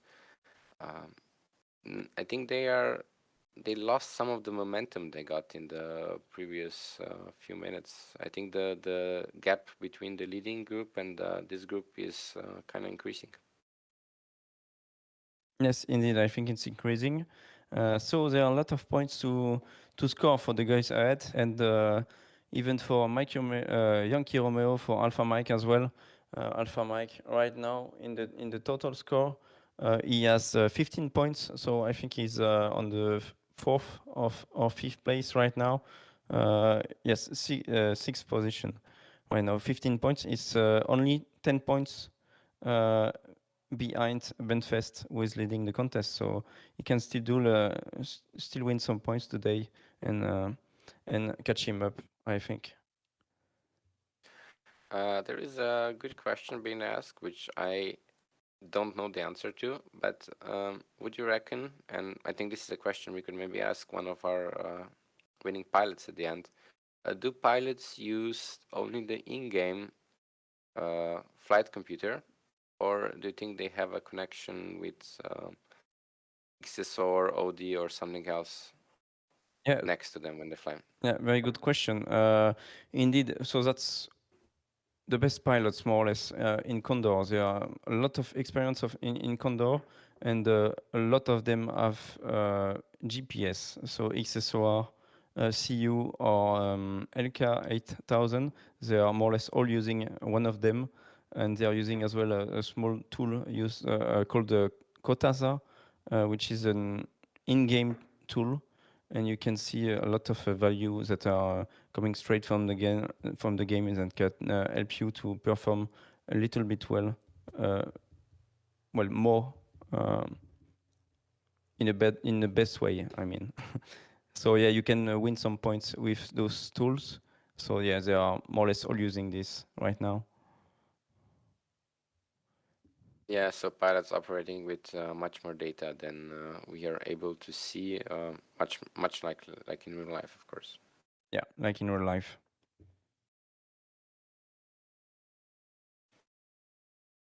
So the leading pilots have now arrived to the mountain you spoke about.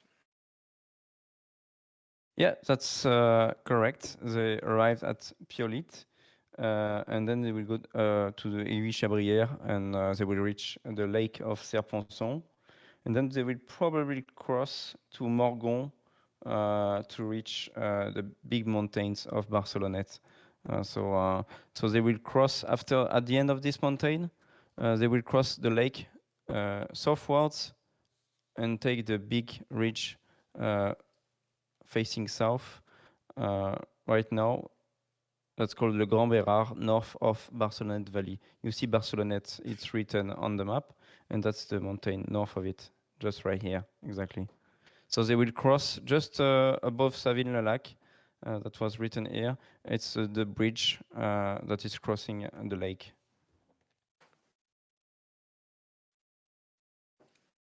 We have 7 pilots in our leading group, so also for people following behind, even if they are not able to catch up, maybe potentially with our leaders, there are still 2 points up to grabs for 8th place.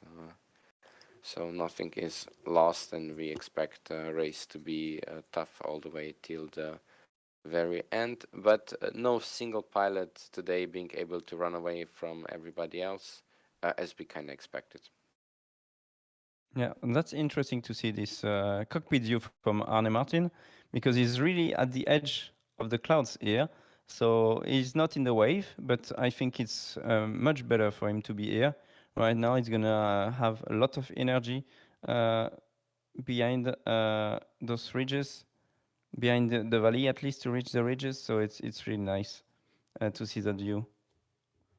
Yes, I think the view that we get from Alpha Mike has a little bit of delay compared to what we are seeing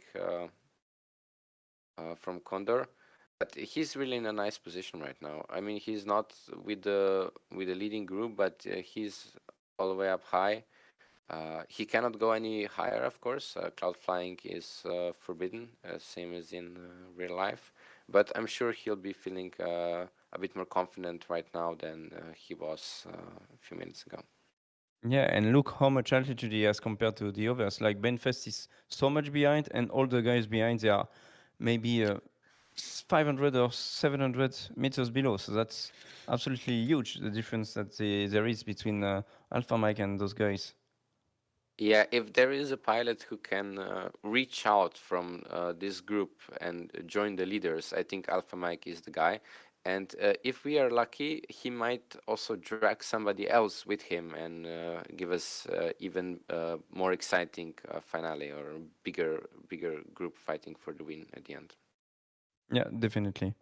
And we have a good race as well from Davide Giovanelli, the pilot from Switzerland. Is really is a real sailplane pilot as well. He's doing a lot of competitions for the Swiss team, and yeah, it's great to see him and to have him today in the race.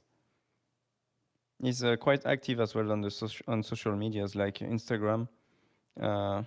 He's flying helicopters, small aircraft, and so on. So it's quite interesting to follow this guy.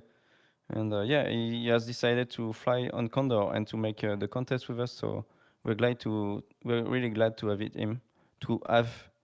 him here. Sorry. Yes, can we go to the 2D view at this moment? So comparing to the real life situation, we now expect pilots to basically turn down south. Yeah, exactly. That's what I would do, and I think that's probably what they will do when they prepare the flight. And as you can see, yeah, as well, that's what he did. You can see turn point 3 that we were seeing on our left. Then you follow the ridges, and then he turned southwards, the winning pilot of the real Sailplane Grand Prix today, to reach Grand Bérard. It's really the same route as we see today in Condor as well. We can also compare the altitudes. Bostian there was bouncing, basically never really going far below 2000 meters. And I think we can see a reflection of that also on our screens this evening. Yeah, definitely. Thanks for the map, Tim. Yeah, actually with our pilots being even a bit higher on average, I would say. What I'm seeing there though is a change of tactics for some people, and I see on the south Victor 1 now pushing for an alternative route. Yeah, exactly. So we will see. So he's joining the Colombis right now, but it's not really good. But you have some very small ridges. It's kind of flat, so not that good. But we will see. Maybe it will be good for him. I think it's a choice that he needs to make to try to catch some points, a more direct route for him right now. So we will see. Hopefully for him it will work out. And yeah, it's a risk he needs to take because he's behind. He needs to make other choices than what the guys ahead are doing right now. Yeah, he has to try something different, but personally, I don't see that working.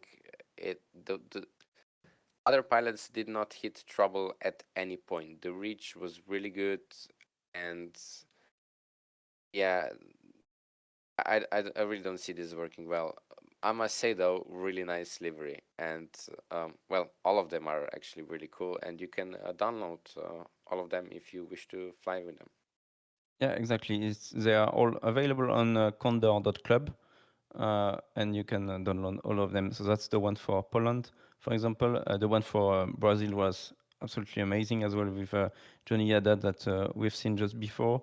So yeah, Johnny, as you said, probably not the best plan for him, but he doesn't have a lot of choice. And maybe if he's lucky with a thermal on his way, he can maybe catch up the guys ahead, but it's going to be very tough. That's Donna Pierluigi from France in front of us with a nice skin, which looks like the Patrouille de France, French Air Force military air show guys. Thanks. it would be nice to see liveries like this in real life gliding. Yeah, I think now we have the technology to do it. I think it's just up to the people to try to do it or not. It's not very common. I think they have done it sometime on the SG32, the double seater, but there are not a lot in the world yet. So we are trying something with the competition right now to see if it can bring something to the competition or not, and if people can like it or not. Yeah, we're trying some stuff. Well, I can tell you, if I had a chance to paint a glider, I would choose the craziest color available. Uh, it, every glider is white. It's when you're in a competition, it gets a bit boring sometimes. But seeing this in Condor, really nice. Yeah, I think that's a good point indeed. There is a question, a bit more technical, as to how the competition is organized. Basically, pilots still have to obey airspaces, correct? Yeah, well, in Condor we can add the airspaces, but in the Southern Alps there are really not a lot of airspaces problem. You can fly very freely, and on all the daily races that we have had so far, there was absolutely no problem in both real and virtual races. So they are really free to fly wherever they want. There's really small some airspace but really for all the races there was absolutely no issues in both real and virtual. So we didn't add any airspace for now. We didn't add to do it, and I think we will not have to do it until the end of the competition. But can pilots see the airspaces if they do not use any external navigational assistance? Yes, yes. We can do that within Condor. We can add some airspace and they will see it. Even when flying, they can press a button and see virtually in three-dimensional what it looks like in front of them if they need to go above or below, for example. Oh, that would be a thing I want to have in real life. Oh, yeah. Let's see what's happening now. I think Josh has retaken the lead. Maybe the 2D view will give us a better understanding. Yeah, we have the group now being a bit more compressed. This really looks like a promise of an exciting finish. We have Victor one who took that solo risk on the So far, so left. good. He is one of the pilots who's flying the lowest right now, and I think who I would like to compare him with is maybe Ben, because they Yeah. were roughly at the same altitude and the same place when they chose different lines. And we will see Ben is much higher, so he will catch up with Victor 1 at some point, and we'll see what the altitude difference will be at that point. While Alpha Mike is still the pilot who's flying the highest and still the leader of the chasing group. Yeah, exactly. That's very interesting. We'll see what comes out with the flight of Victor one. Maybe it's going to be a big surprise and he's going to do something amazing. In front of him, he has the Morgon Mountain. So we have the Lake of Sainte Croix right now. And that's the entry of the Ubai Valley, where Barcelonette and Josier are, just in front of us. So he's really nicely positioned. He has a thermal maybe to take right now, and then he can join Le Morgon, which is at 11 o'clock now. It's nicely aligned with the wind, so I think it's not too bad for him for now, but we will see compared to the other guys who are flying a little bit more to the north and who are a little bit higher. So now, yeah, Benfest crossing on his way to the Ubai Valley now, and you can see Le Pont des Guines, so that's the bridge of Savine, sorry, the bridge of Savine crossing the two sides of the lake right now. It's really a point that we use a lot in the Southern Alps when we fly races. So yeah, it's here.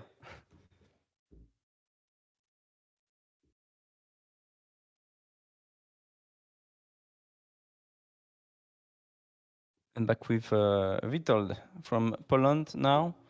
He has arrived. I think he has crossed the valley already and the lake, and he's probably in the Ubai Valley where Barcelonette and Josier are. So Barcelonette, yeah, indeed is in this valley, and at the end of the valley you have Josier village, which is the turn point 2 for today. It should not be a problem for them to reach that valley, and also on the way back it should be quite smooth sailing. We see Fox 1 taking a bit different approach than the Polish pilot. Is this maybe due to him being lower and not being able to clear that ridge? Well, I think that should have been. Maybe you're right, but I think at 2,200 it's enough for him to be close to the ridges. So I don't really understand the move right now. Maybe it was too low, but I think it was okay. Yes, as in the back we saw Victor 1 now arriving to the ridge as well, and he really messed up a bit with his risk. It didn't pan out. So yeah, we basically have Fox 1 and Mike X-Ray taking alternative way through this ridge line. I think they saw this cumulus as well, and they are rewarded for their well, small risk with a quite nice thermal. Yeah, indeed, it's nice to see. So now they took a more softened route, but yeah, I think it was to avoid, but they could have go through it as well. So yeah, we will see. Yeah, I think the ridge worked quite well. yeah, maybe I spoke too soon, and the guys in front don't seem to have any issues. So Well, we will see in 5 minutes. Huh? yes, of course. We still get this yo-yo effect of pilots going up in front, being caught by pilots at the back, then maybe somebody else going up ahead and again being caught, and nobody so far does have like a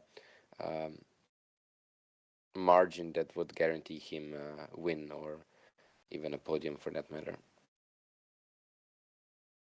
Yeah. Oh, and that's Alpha Mike coming up on the switches. Yes, I'm always excited when I see him on the screen, because I know that in a few seconds we're also gonna see how it looks like from the cabin. We are really lucky that he's streaming his flight and also in a really good quality. We can see on his navigational device, virtual one, he has FLARM turned on, and he can see where his opponents are. He's a bit on his own right now. He basically won the competition inside his chasing group, and he is on a good way to maybe catch up with the guys in front.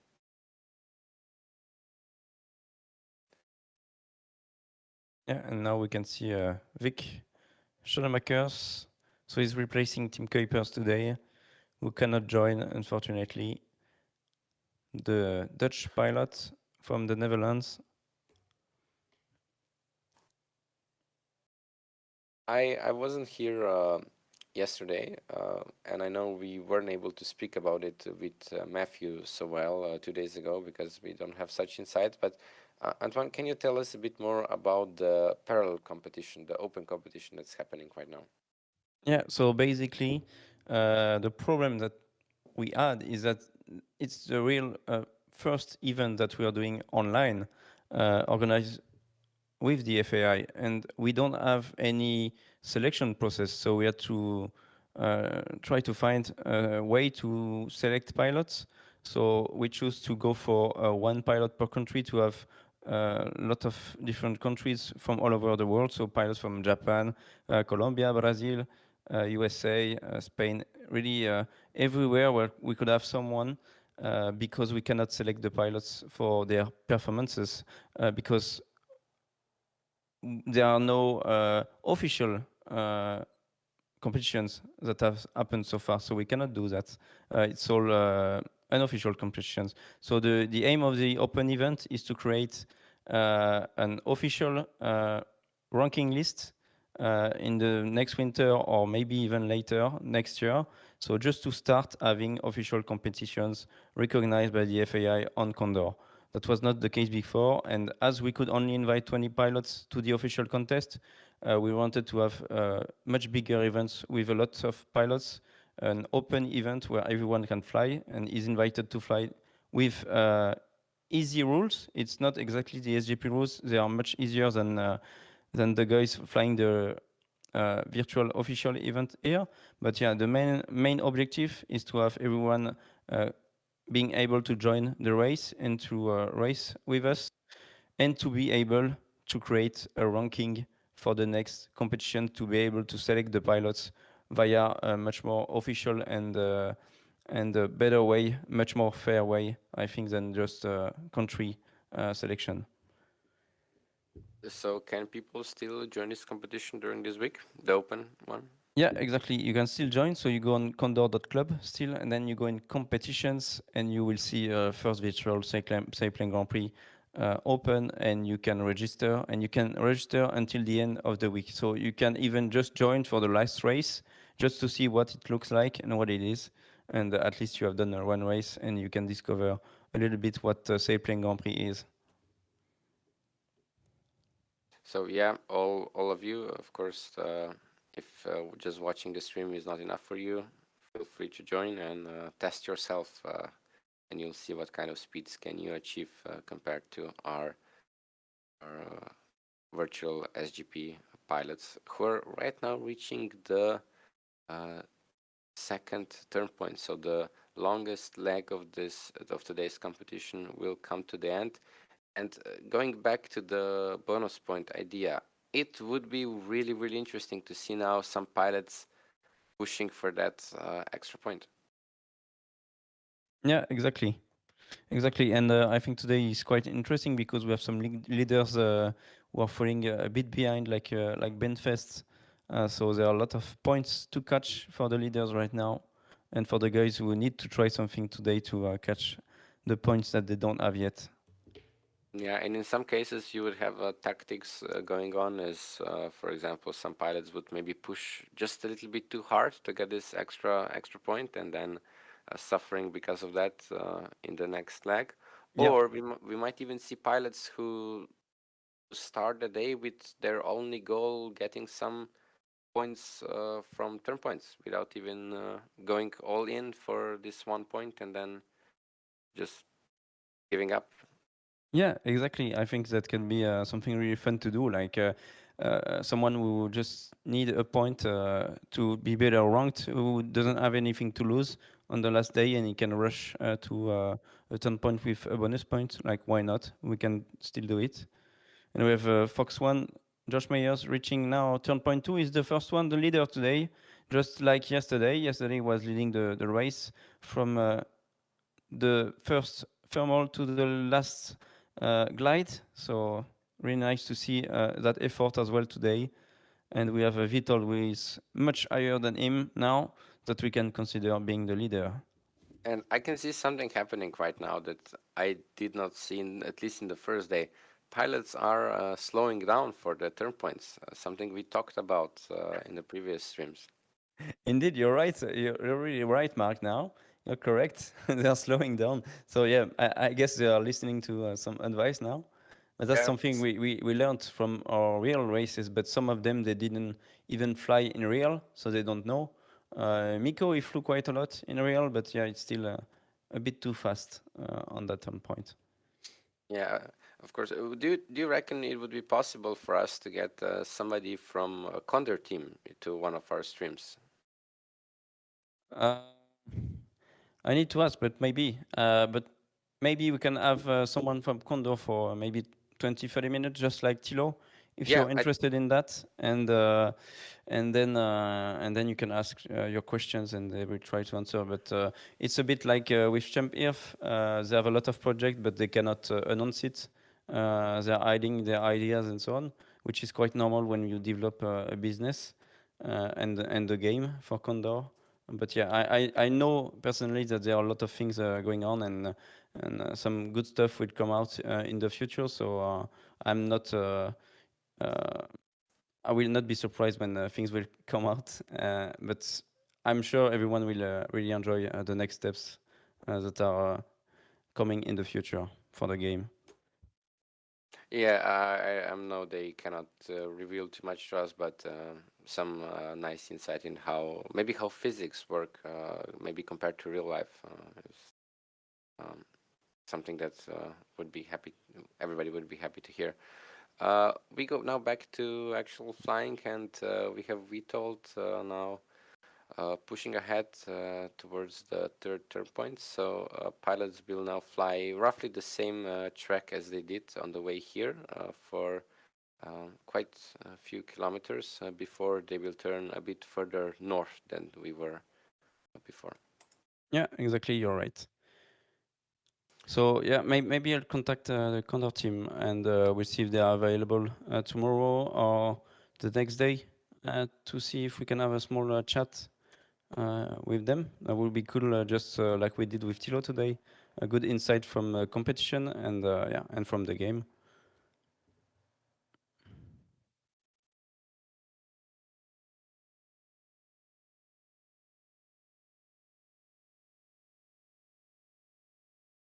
Yeah, nice student from Alpha Mike here. As you can see, is at the edge of the stall. You can really see it, and I know that Arne is flying with a joystick with some feedback force, so he knows when the aircraft will stall or not. And with the experience that he has, he knows that he has to really release a little bit the stick, pull it, push it a little bit forward to keep the speed. And for him not to stall. But yeah, it's interesting to see. It's really difficult to fly next to those mountains and to take the thermal properly. But he's doing it really well in a very professional way so far. So yeah, great to see. Yeah, he does have a really nice thermal. I saw something interesting in a flight of Bostian today. So if we could maybe zoom into a real life flight from today. On the way here, he basically took the same route as pilots are doing right now. But on the way back to the third turn point, as you can see, he took more a southerly approach, which I found really interesting, because as we saw, the north route worked better.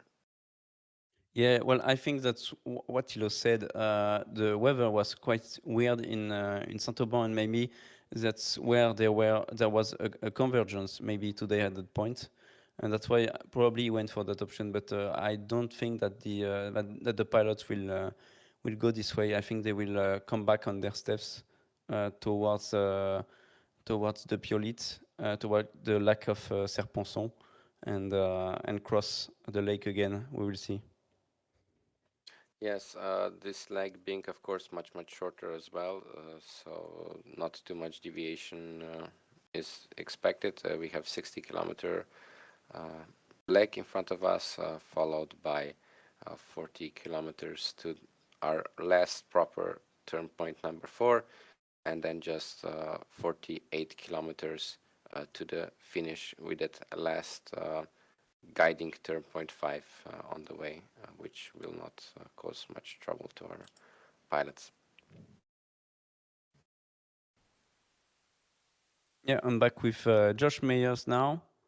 He's flying really fast, 240 kph. Like, just imagine, I would not fly at that speed. I would, because there's something that the pilots here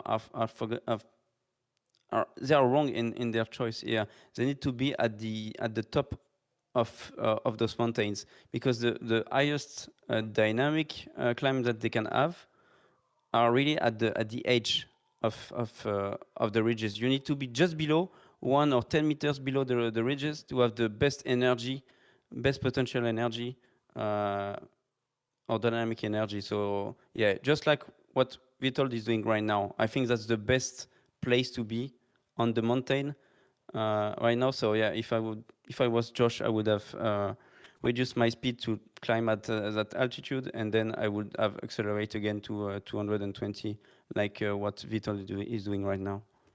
So you would say Vito is right now in a better position? Yeah, and as you can see, the Napier is doing this as well. You need to be exactly at that altitude, just 5-10 meters just below the ridge, and that's where you have the more power from the ridge.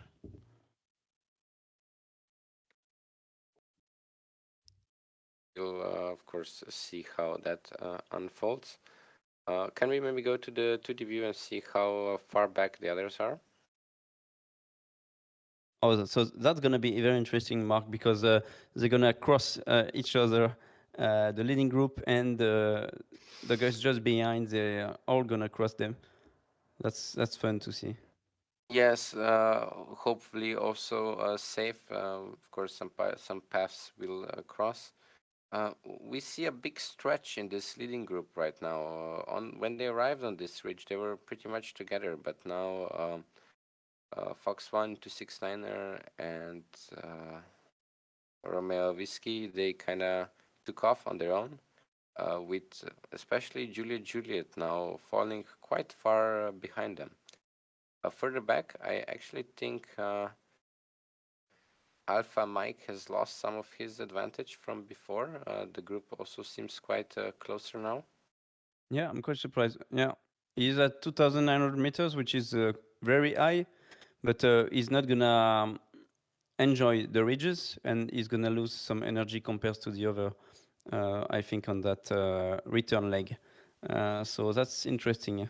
It's gonna be easy for him to cross, but yeah, he's gonna lose some energy compared to the other guys.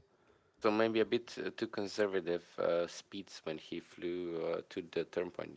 You basically don't need that much altitude because where you wanna be is just above the ridge, not 200, 300 meters above it. Yeah, exactly. I think he's too high. He's too high by 500 meters now. What Miko is doing is good as well. Jeroen as well. He's flying well. And then he just can cross the mountain there.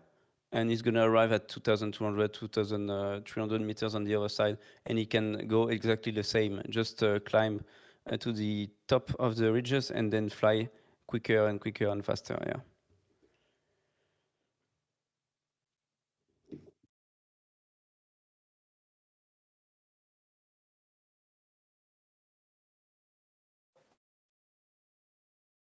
So back with Jeroen from Belgium. So he's in a very nice position right now. In total, the SGP is at the second place with 17 points. So just behind Bentfest, but Bentfest has 25 points so far. Bentfest is a little bit behind, so there is a good opportunity for all the guys ahead. So maybe with Vitold, they can try to catch up some points. And Vitold is really well placed. I think he can become the leader of the competition tonight, the Polish pilot now. Yeah, I think everybody in the leading group has a chance to take over the lead as of this day. I have a question as well about the weather situation. So in the case the real life event gets cancelled due to the bad weather, what kind of weather will the virtual pilots fly in, and what task would they have? Yeah, that's a very good question. That would be a classic task. So there will be a task whatever happens. We told them to the pilots, and we try to repeat it every evening when we have the opportunity to do so. So yeah, there will be a task whatever happened, and that will be nice weather. That's for sure. We promised that to the pilots. Very nice weather, bombastic, and we will make a fun flight. And we'll try to reach maybe 180 kph or 200 kph. I think that's going to be really fun to do, and I think the public will like it. Of course, we do not want to see that because that would mean we didn't have an event in real life. Yeah, exactly. We don't want to see that, but if it happen, and maybe it will happen, Thilo said, in 2 days, so not tomorrow, but the day after. If it happens in 2 days, it's going to be great fun to do in the virtual race. So far, we've had absolutely amazing races, nice weather in both real and virtual races. We have long flights. Today is the longest task that we have, 337 kph, and the pilots will accomplish it within 2 hours and 30 minutes. That's the plan. So just imagine how nice it is to fly at those speeds. It's absolutely amazing. I'm gonna ask Timothée now what are the average speed, and I will tell you in a few minutes. But I think we're gonna fly faster and faster in the coming minutes now. Yeah, I think he answered with 131.7 kilometers per hour, and that's for Whiskey Romeo Whiskey. Well, so that's great, and he's on a very great position right now. Whiskey Romeo Whiskey, Vital, the Polish pilot, is quite high, and is leading the race. It's going to be easy. So 130, that's 10 kilometers more than what they had today. They will probably fly a bit faster now than that we know that that speed. I think maybe we can add 10 or 15 kilometers to that average speed for today. We should make weather worse for them next time. Make them struggle. Make them drop some water for a change. Yeah, for sure. But then, yeah, today 337 kilometers. If we make a tough task, I think we'll go to sleep all in 3 hours because they will not give up. It's an amazing race, amazing official competition, and yeah, I would like to thank as well the guys that are giving. That are telling us really good comments. We are receiving a lot of mails and a lot of good comments. So yeah, thanks a lot. Sometimes there are some issues, like we had yesterday with one of the servers. We're trying to solve them as soon as we can, and to make the thing as fair as we can as well. So just to repeat what we said during the briefing, as all the pilots were not able to do the task of the open event yesterday, we will only keep the 6 best results of the competition on the open event instead of 7. So to make it much more fair for everyone, I think it's the best decision that we could take. There was as well on the table cancel the whole day, but if you have 300 pilots that have flown the day and only 5 or 10 who were not able, it's not really fair to cancel the day. So we prefer to take the option of having 6 days instead of 7 in the results in the total. And with the open competition being run with, I think, 1,000 points maximum, correct? Exactly, It's not yeah. So it's not the same scoring, because if you take only the first 9 pilots, there's not going to be any points at the end of the week, and the aim is to have a virtual ranking to be able to make other competitions in the future.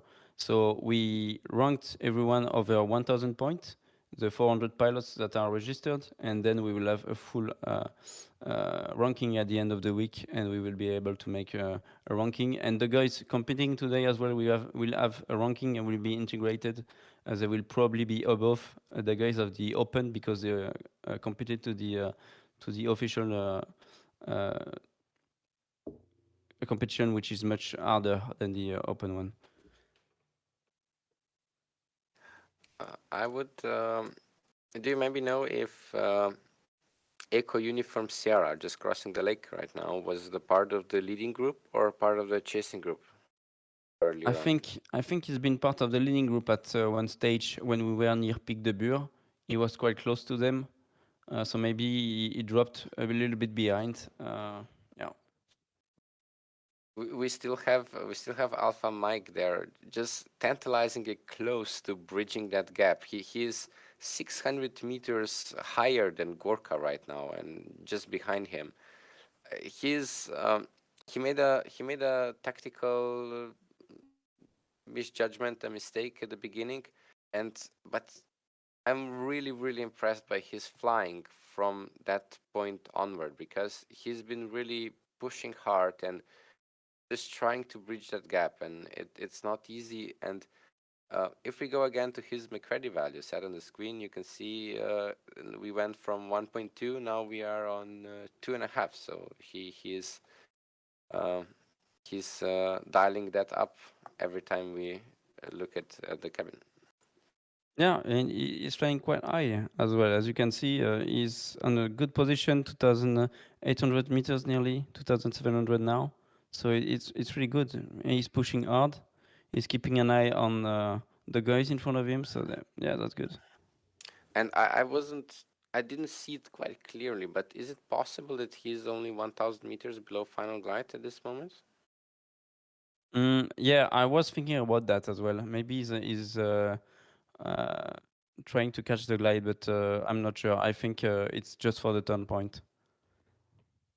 Yeah, that might be possible as well. It seems a bit early to be talking about final glide, and saying that, I think Fox 1 is a bit low compared to the altitudes we were used to. Yeah, and he flies a little bit too fast, I think. He was at 220 kph, that low. Then gap is a little bit below in terms of ground level, so where he has to go next. But it's gonna be tough for him. Gonna be tough to get out of this, and there are not a lot of cumulus cloud in front of him. So I don't know what are the options for him now, and he's still pushing at 220. I think for Vitold and Donapier, it's a much better tactic than what they are doing now with 2,300 meters and only 200 kph.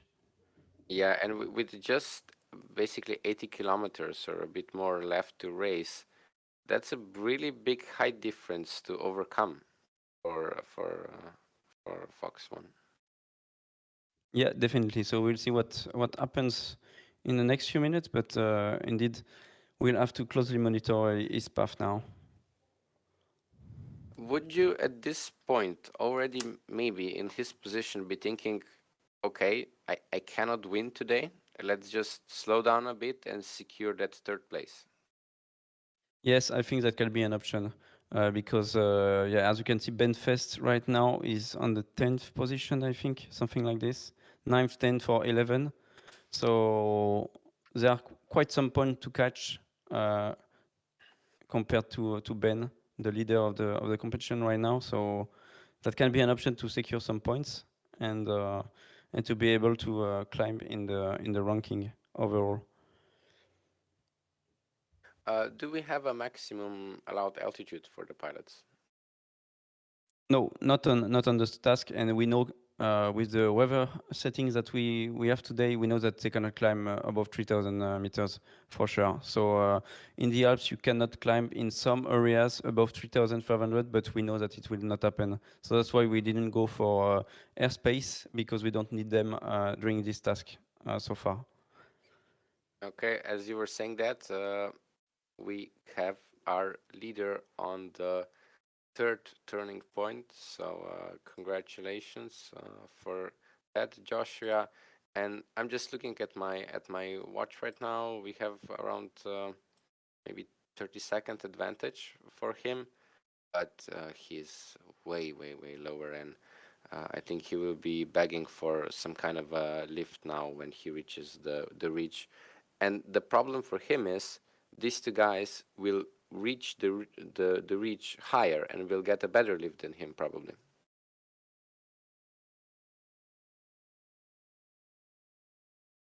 And between them, they also decided for a different tactics, as we have 269er flying a more direct route following Fox 1, while Vitol decided to go straight to the reach.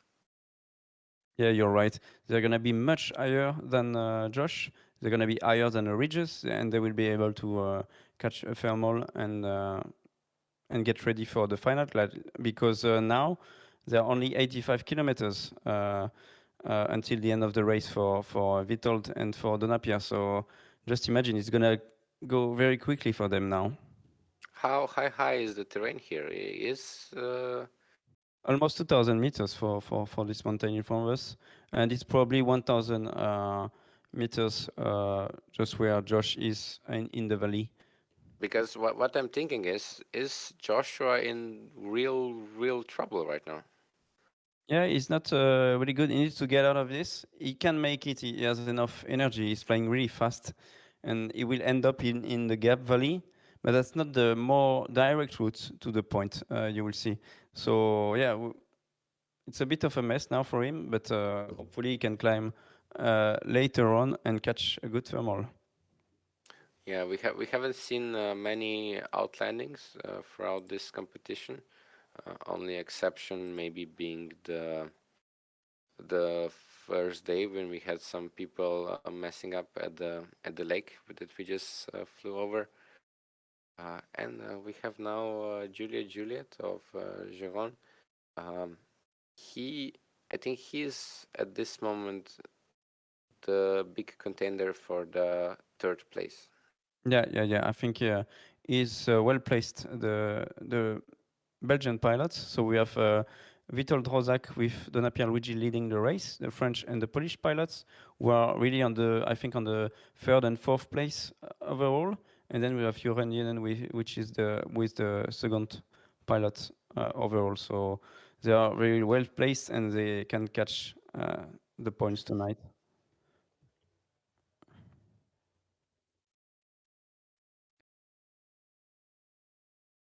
Let's see how Donapierre is gonna handle this reach here.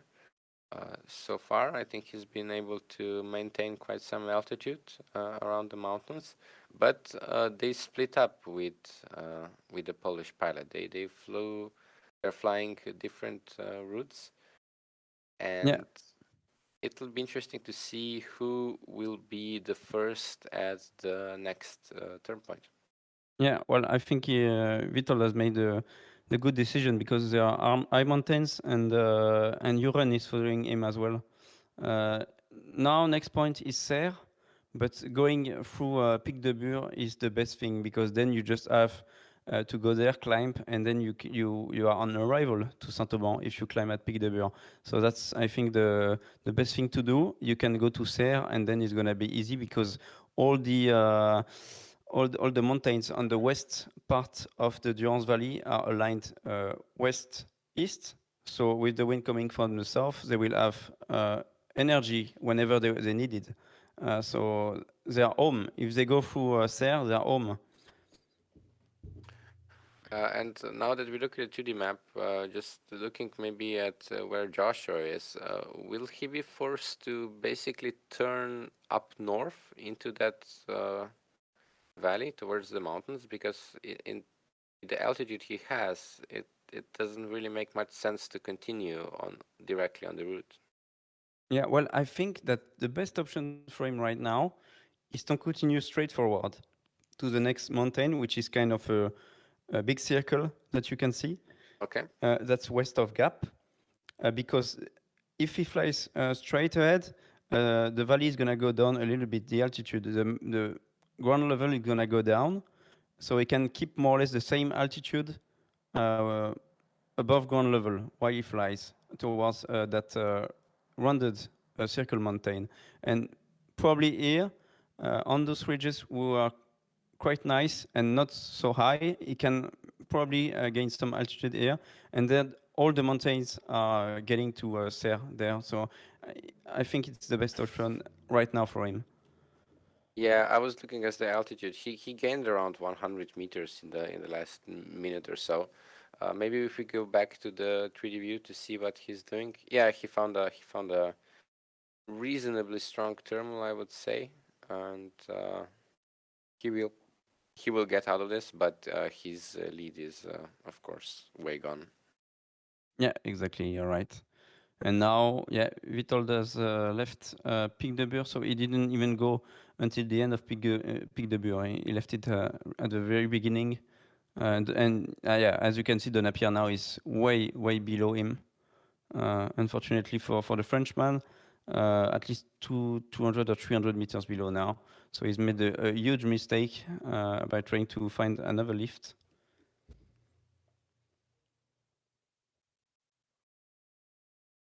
Yeah, some big differences now emerging between pilots. I really hope pilots in the back can catch up. I'm really looking forward to having another exciting finish. But we saw that there are mistakes being made even in final glide, so nothing is certain until we are 2-3 minutes before finishing line, and in some cases even then not. Now we go back to Arne in Alpha Mike. I would say he caught up with them. Yeah. He's joining the leaders soon, so it's not bad. He's well placed, I think. He will have some points today, that's for sure. He flies well. He's focused on his race. We have JJJ as well above the ridges now, who is flying well. So it's good for the pilots now. They are well placed to have some points, and if the leaders make some mistakes in front of them, they can catch them up and maybe win the race today.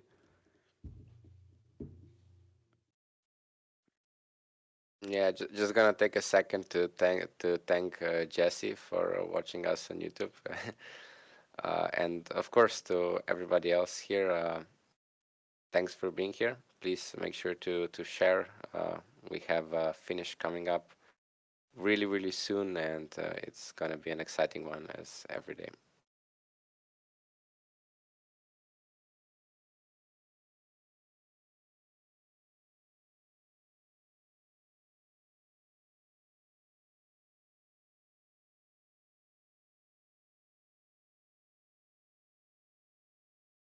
Watching the 2D view now. Fox One did exactly as you predicted, so a really good call on that, and he's also high enough to be able to afford some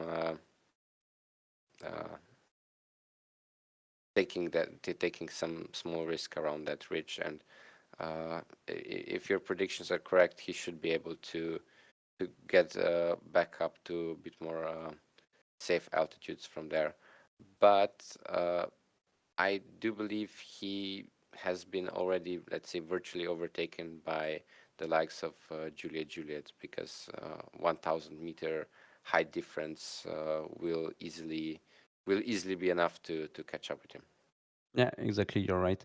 And yeah, some people were asking why is TKM Tim Madsen now? He's flying at 2,800 meters nearly, but I think he's quite behind everyone today. Yeah, exactly. He's made, I think, quite some mistake maybe 1 hour ago. Maybe the first turn point was tough for him, and now he's only leaving the Valley of Barcelonette towards turn point 3. So he's really behind, and he will probably not catch any point today. Today he's flying with Francois Paul from South Africa as well in front of him, Charlie Romeo Whiskey, both enjoying the flight. So yeah, thanks Timothée for showing them at the back of the race. And now back with Witold in the valley of Aspre and Serie coming up.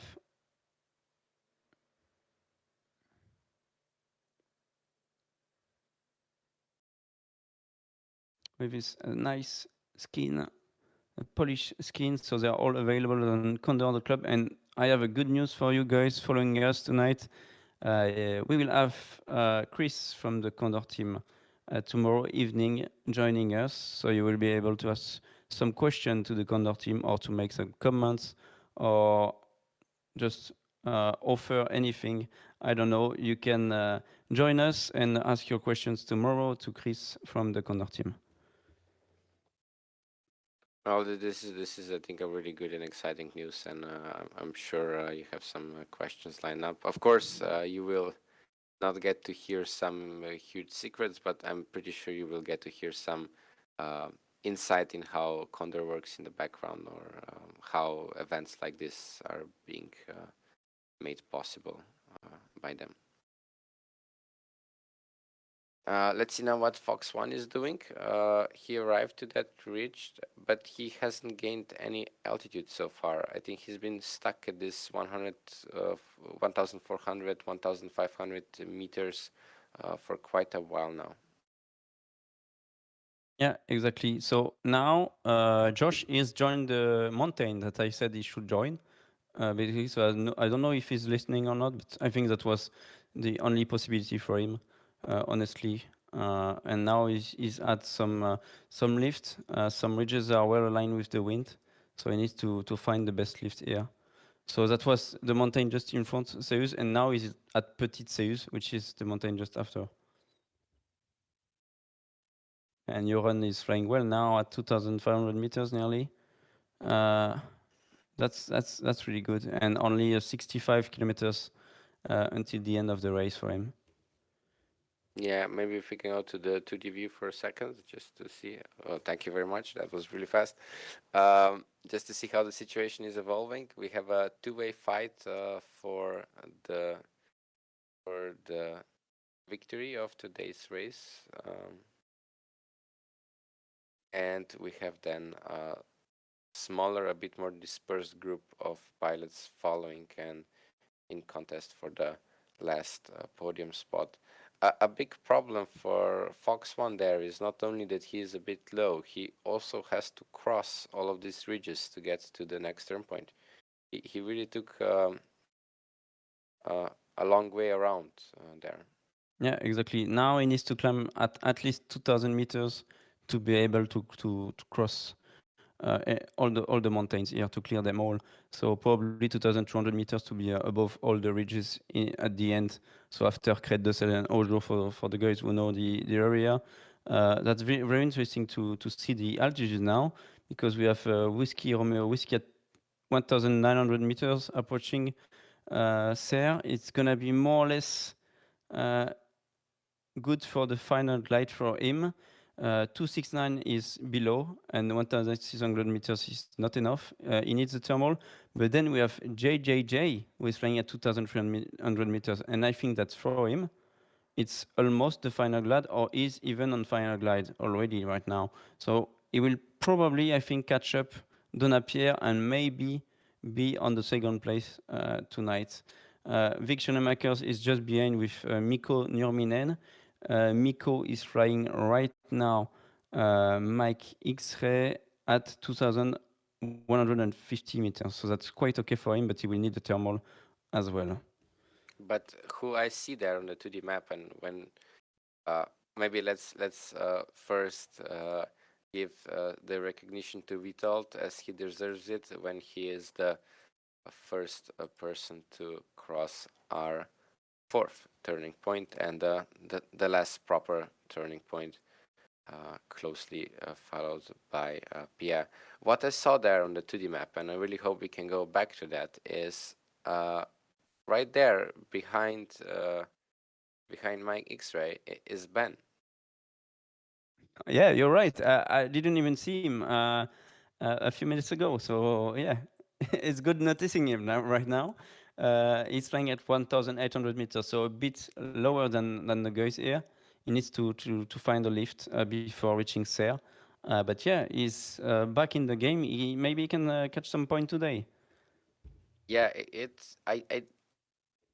we did not see where he pushed harder or where he caught back this difference. Of course, he's still a bit lower, but it will be really, really amazing, and it might prove really crucial in the following days if he's able to grab a point or two today. And even further behind him, somebody who I think should be now definitely in the final glide is Alpha Mike. He's been flying really, really high the whole day, and he is still the pilot who is the highest. From 2,700 meters right now, I think that should be fine till the finish. Yeah, I can see it now with +2. So that means on the main screen that we have in front of us, it was written +2 here. So that's the McCready, and +2 means +2 turn points after. So that's in front Serie, then reporting point, and +2 will be the finish line. So he's on the glide with McCready at +2 meters. So he will not have to take any thermal right now. And he's 85 meters above the gliding, the last glide, the final glide. So he has quite some margin now with McCready at 2. But don't forget that the wind is pushing from the south. So I think with +2, it's going to be just it to reach Saint-Auban without thermaling. So he's really in a good position right now. Yes, he's in good position, and now we'll see this. We'll see what is better to either be back and high and pushing, or to be in front and hoping for single thermals. But I presume we will not have as good thermals up in front that we had back there in the mountains. Yeah, I think so as well. So either you better be high here, but for Josh, maybe he can use the hill in front of him, pass the turn point, and then use some other hills to get back to Saint-Auban without losing too much time. They are not well aligned, but it is what it is. He's gonna have to do his best to catch the points today. Yeah, really, really unlucky for him, as he really had a strong performance, as our two leaders have split up while we were talking. I think this is mostly down to the fact that now Pierre is the person who is the lowest, and he had to go to the ridge sooner, while Vitold, well, he's not that much higher, but I think he's feeling confident enough to continue towards the finish. Is Juliet maybe in the position to catch both of them? Well, I think he's definitely in position to catch Donapierre. Without a doubt. And Donapierre is taking a good lift maybe right now as well. So that's going to be very interesting for the finish line.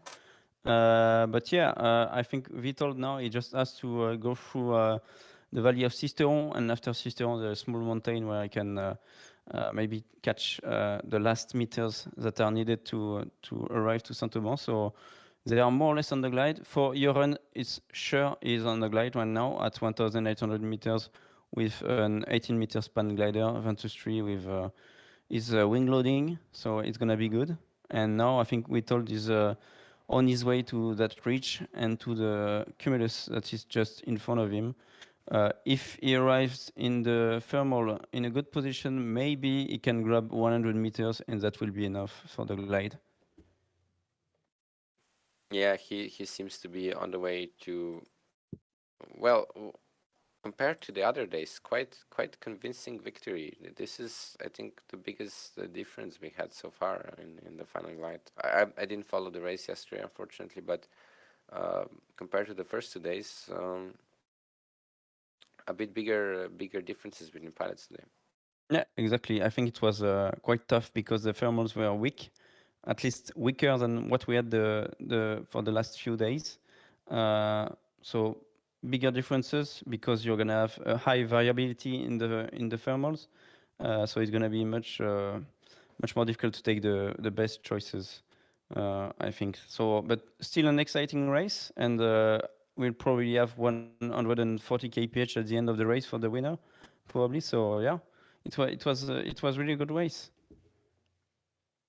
Yeah, I just asked about what kind of speeds are we achieving. Right now we are at 141 kilometers for Vitold.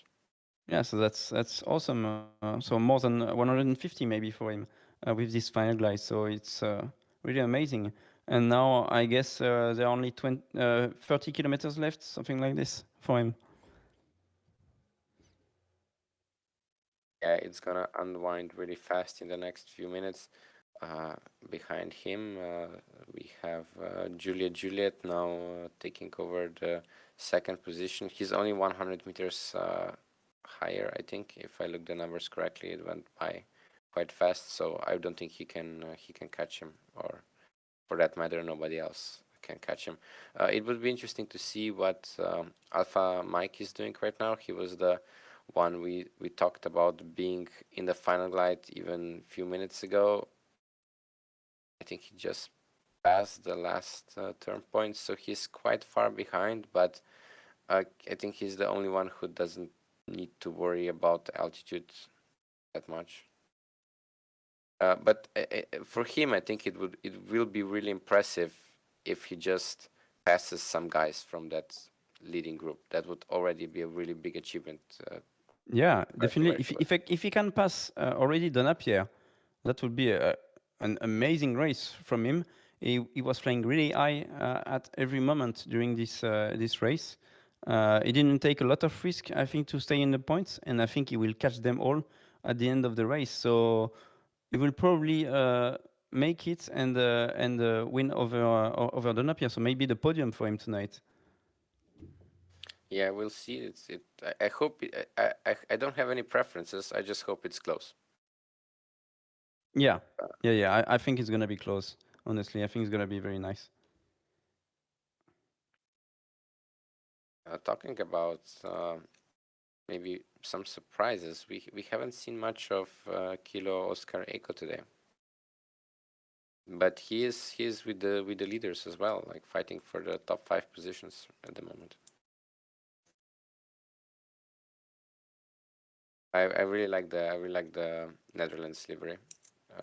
Yeah, exactly. Between the flag and the orange glider, I could see somebody actually painting their glider in real life in these colors. Yeah, that would be really nice. And yeah, we had some trouble to find an idea with Thomas Truffaut, who's made the skins, the guy from Italy. And because basically we used the HTML colors of each flag to have really something that is close to the real flag, to make national colors on each glider for the public to be to recognize the gliders and the pilots easily. That was the main idea. And for Netherlands, it was difficult because we already had Croatia and France with more or less the same colors and two different designs. And then we came up with the orange livery because the national team in the Netherlands they fly well they fly as well with an orange polo. That's the old color of the flag as well. So yeah, we tried to find something good, and Thomas came up with a really nice scheme from for the Netherlands. So it was really nice to see.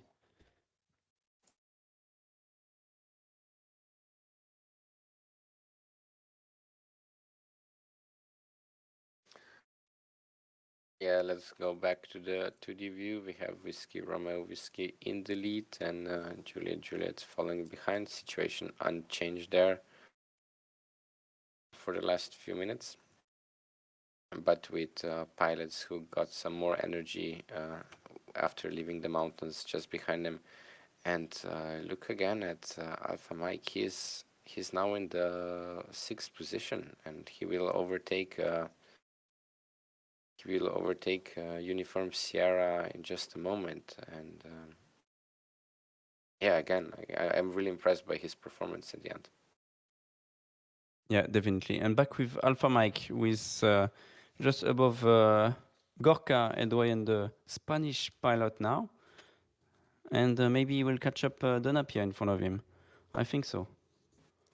Yeah, I was a little bit skeptical when you mentioned Pierre's name 5 minutes ago and chances of Arne overtaking him. But right now, it really seems like a realistic option. It's something that could definitely happen. I would like to see what's happening with our leader. We haven't checked with him in a while. Everything looks like under control. He has only, what's that, 30 kilometers to fly. Yeah, even less for him now. He's past Sister, so it's less than 20 kilometers for Vitold now. And Euron is well placed on the second place now. It's really nice to see. He's made a really good job. He was quite behind everyone. Remember, 1 hour, 1 hour and a half ago, he was really in big troubles. So he's made a really nice job again to catch the guys in front of him. Are these two pilots high enough to finish safely? Yes, they are. They are because they can go to the small mountain there is on the left of Juliet in 1 or 2 minutes. I don't know on the GPS if it's good. I think it's good for Jeroen. He has enough energy, I think. So it should be okay, and probably the same for Vic. But if there is any problem, they can go on the ridge, which is on the left of Jeroen just right now.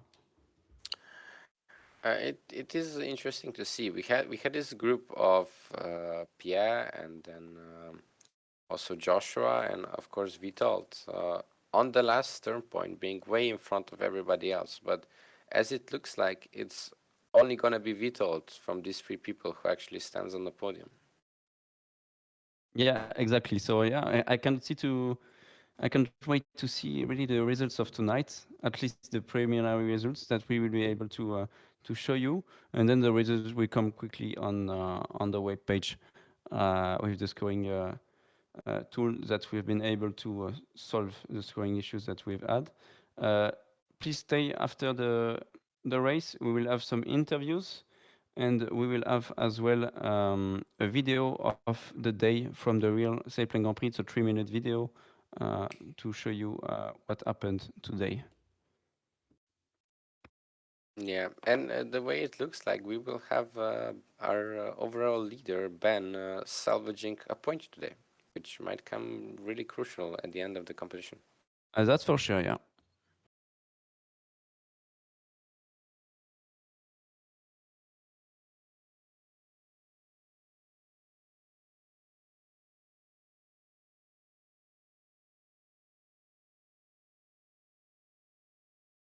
Just 10 kilometers now to go for our leader, actually even less.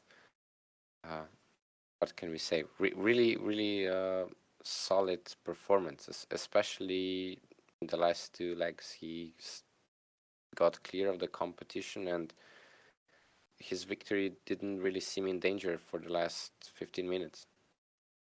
Yeah, exactly. I think he's leading the race. He has managed very efficiently his race now. So yeah, thumbs up to him. He deserved it, and he's probably gonna catch the first place for today and for the overall results as well. Yeah, if Ben gets that 1 point that we discussed about, it will catapult Vitold into the lead with 27 points, followed by Ben with 26. So we'll have a really close battle on top. But people like Donat Pierre and Jérôme are all gonna be above 20 points and really close as well. And Vic, who's replaced Tim Kuiper today, has done an excellent job. He will not score any points, that's for sure, unfortunately, but he has done a great race, and he will be able to score his flight on Condor Club tonight as well. Oh, we forgot about this. So if Yeah. Vic doesn't score points, that means Ben will get 2. Yeah, probably. So we will see. I'm sure Vitold would be really happy if Vic got the points, so he gets little bit of more of a margin over the competitors. Yeah, I cannot wait to see the results. Really, like, I'm really looking forward to this. To see the new overall results at the end of this day. Yeah, it's gonna be tight. It's gonna be tight, and with the 2 days left, if I'm correct. So we are Wednesday. Then there are 3 days left. Sorry, Tomorrow yes, until Saturday. So with 3 days left, we are basically right at the halfway point right now, and expect this to get only more exciting in the coming days, as we have our winner just a few seconds away from the finish line. Yeah, what a great race! Congratulations, Vitold. It was really nice to follow your flight. You've made really good decisions from the beginning, so really a thumbs up to you. Very nice finish for the Polishman right now, crossing at more than 500 meters. That's for sure. No penalties for him today. I think we'll have to check, of course, the start line, but I think he has done an amazing flight. And we have Jeroen from Belgium. He was every day on the podium, and now he's on the podium as well for the second place. Yeah, these guys in the lead right now actually have enough of a gap that they can even afford to take some seconds of penalty. We see this will be like a minute or almost 2-minute gap between our leader and the second place. And who will come in third place? It's our guest pilot. Yes, I think it's Vic, but we'll see if Arne can catch him. I don't think so, but I don't know who's behind Vic right now. No, it's Pierre, and he definitely cannot catch him. So Yeah. Pierre will take points for the third place, but place on the podium goes to Vic, of course. And in fifth place, again, amazing final glide performance by Alpha Mike. Yeah, definitely. He has managed his flight very properly, and he didn't lose too much energy for the next days comings by flying at a higher altitude than the other guys. So really nice job from him. Yeah, so we will have a very close finish, I think, between Donapierre and Arne, because Donapierre has much less energy than Arne right now. So it's gonna be quite close between the two pilots now. Yeah, you can Arne really pushing. He knows he has more energy and he wants to come from below now. I do not think he can catch him though. Yeah, I think he has pushed a bit too late. He was quite high, and he should have pushed much earlier. Now he's trying to accelerate at 270, but it's too late. It's better to fly at 250 for 30 kilometers than 230, 240, and then go at 270. Yeah, of course. The glider is quite inefficient at that kind of speed, especially with such a, well, relatively low wing loading. I mean, they can go, of course, higher in real life.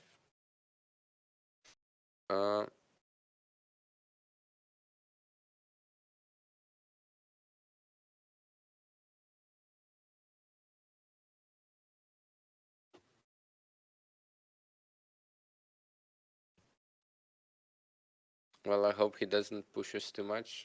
Of course, pulling up is not allowed, the same as in real life for safety reasons. But I think he has a lot of speed now, so it shouldn't be a problem for him. Yeah, exactly. And he has quite a lot of instruments. I think he has GPS and so on. So if he's below 500 meters, that's because he forgot the rules. But I think he's not below because Saint-Auban is at 460. Yeah, you can see he's at 510 meters. So that's fine. As you can see, it's quite acceptable. That's no problem. Maybe we will have the preliminary results in a few moments. I don't know if we can have Vitold in interview with him. Yeah, let's try to get somebody to talk to it. It will be interesting to hear some thoughts from the pilots. I'll try to check that now. I'll leave you commenting the arrival with a very nice finish from Arne Martin now. Yes, you just all witness how it looks firsthand to finish the first person to finish the task. We have Gorka now, the next pilot coming in, and if we could maybe quickly go to the 2D view, we can check who is following him and who will be the next pilots over the line. So it looks like we might have a race between Fox 1 and Mike X-Ray on our hand. They are at really similar altitudes, flying next to each other, and the pilot following them, I think, is Ben, who is now looking at getting some valuable championship points. I think the best thing now would be to maybe go to Fox 1 and see how he's coping in his race with Mike X-Ray, so the Finnish pilot Mikko.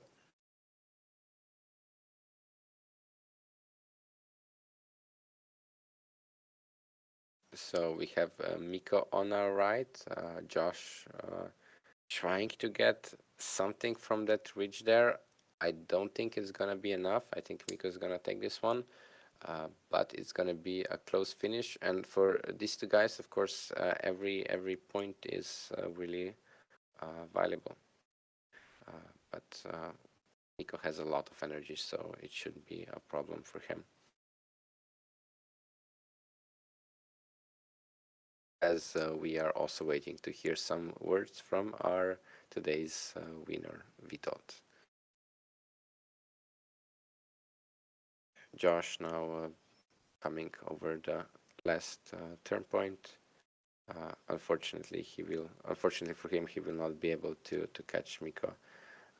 But here is another guy who had a really bad start to the task, but then a good performance towards the end. Ben Fest will get, if I counted correctly, 2 points for today's task, which I'm sure he'll be really happy to take, especially regarding what his situation was roughly half an hour ago. I'm not sure if he has somebody to contest with. We saw that there were pilots flying in his vicinity, but I think his position is safe for today's task.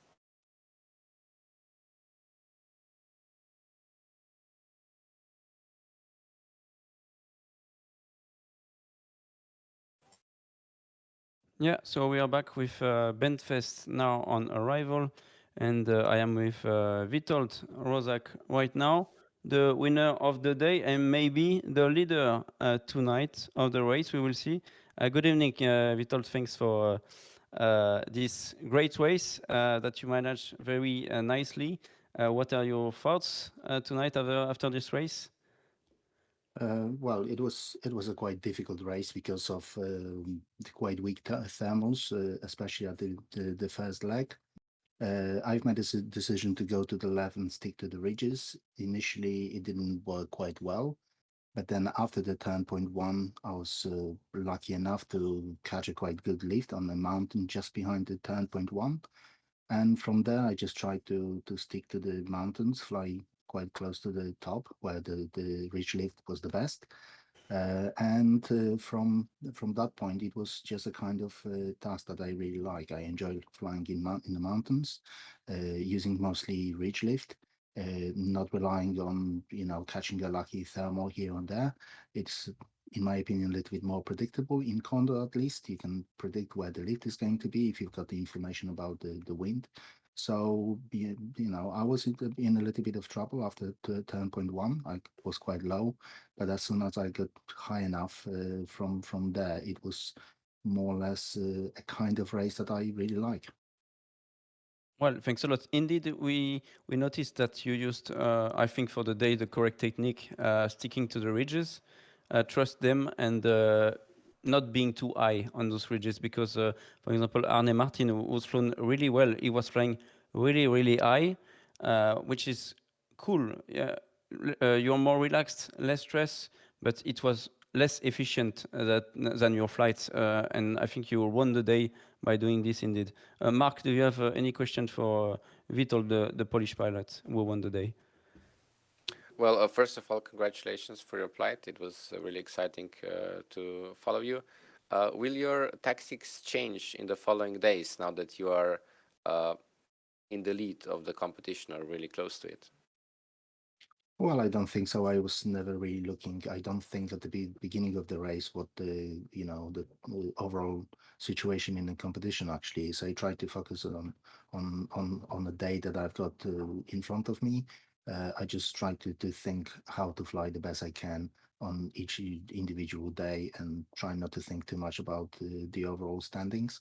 I think that's a little bit distracting if you start thinking too much about what's the current situation. And in a competition like this with so many excellent Condor pilots, it's well, anything can happen.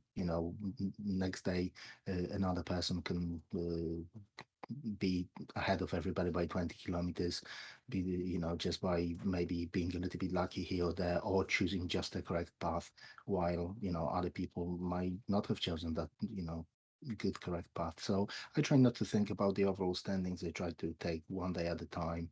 And yeah, I think that flying to the first endpoint, Arne's strategy was very good. If he was able to find some lift and stay high, that was definitely a good idea. I just wasn't well. I just couldn't find any cumulus near the ridges where I flew, so that's why I had to push on. But well, I think that after the 10.1, it was just all ridges. Like yeah, thermaling was not really a good idea. Just a quick question. What was your average speed at the end? Oh well, to be honest, I didn't look. So sorry, but I don't know. It's okay. We think it's probably more than 150 kph. So that's really amazing. Just for the people who are listening us tonight, Witold is really one of the best pilots that we have in Condor. He won the Condor World Cup in 2018, second place in 2019, third in 2020. So and 21. So absolutely amazing, very consistent pilot, and we are glad to have him here to represent Poland. And well, thanks a lot, Witold, for tonight for the race. I wish you the best for the rest of the competition, and see you tomorrow. Thanks a lot. I thank you very much. Yeah, I'll try to do my best. Yeah, thank you. We trust you for that. Thanks a lot, Witold. Yeah, and Enjoy once the again, night. congratulations to I didn't, because again I was preparing my webcam and things like that, so I didn't really see who came behind. So again, congratulations to everybody who finished today. I think it was a challenging task, especially the first leg. So whoever got to the finish line deserves congratulations. So well done, everybody. Yeah, thanks a lot, Witold. Good evening. Thanks.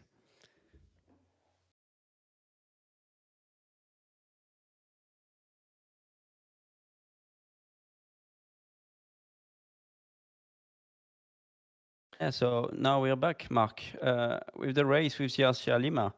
Santiago Lopez from Colombia, who's done a great flight as well. He was flying very well under ridges, more or less the same strategies that Witold did as well. That was very interesting to talk about that. Good question from you again. So yeah. Yeah, we see the pilots crossing the finish line. Unfortunately for them, I mean, Witold said that everybody who finished today's task deserves congratulations, and I definitely agree with him. They all did a really good job, and they fought hard. I can tell you the final average speed of Witold was 143.8 kilometers per hour. So maybe a bit lower than we expected or predicted, but still more than 20 kilometers higher average speed than the real guys in real life achieved. So again, congratulations to all of these guys. And maybe if we go back to the 2D view, we can see where are the rest, how far they still have left to fly. But a really exciting race, and as we expected. Yeah, definitely. So we have Sierra Lima, Victor One as well, and so that's Johnny Haddad from Brazil. Then Halil Koroglu, the Turkish pilot, the young pilot, he has only started Condor a year ago. Just imagine, and he has an absolutely amazing level. Great skills on Condor, and he will start playing soon in real life as well. Behind him, we have Thomas Meyer, who's made a really great first and second leg. Thomas in the GS1, we were following him at the beginning of the race, and yeah, there are quite a lot of pilots who landed. I think no one not landed because I didn't receive any mail before the arrival with the IGC files of the pilots. So I think there is no outlanding for today.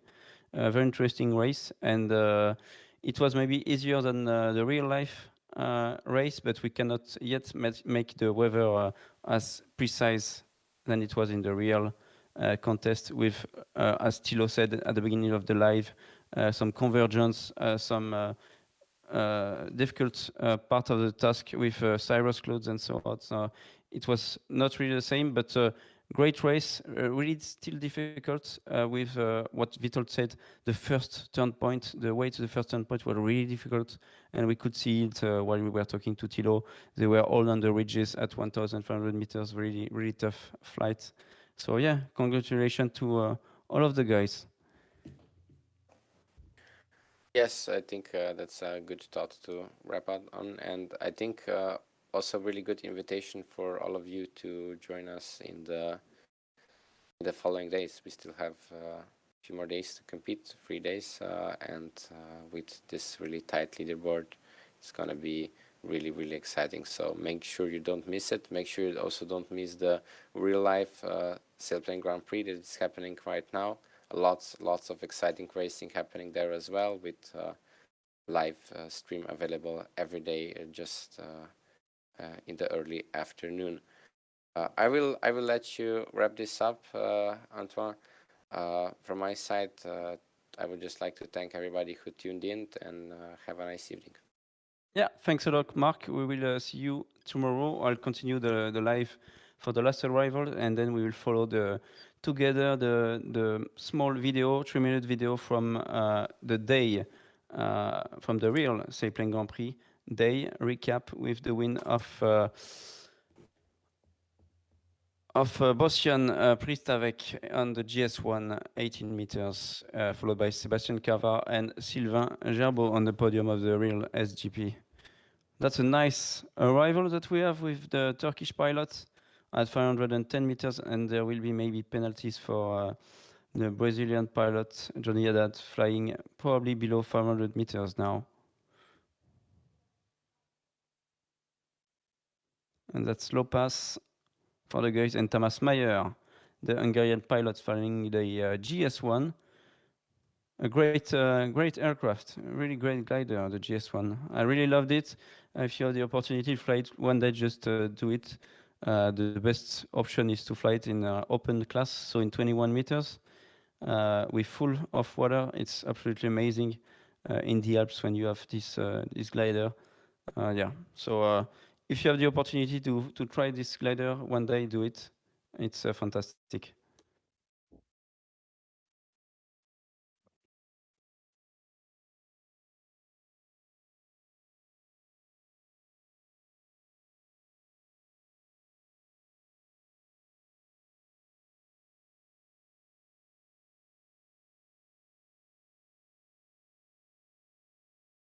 we saw him on the first and second leg. He has done a good flight, but I think he will not be in the points. Tim, if you can give me the overall results, maybe you gave me the results already. I will give you the preliminary results from today.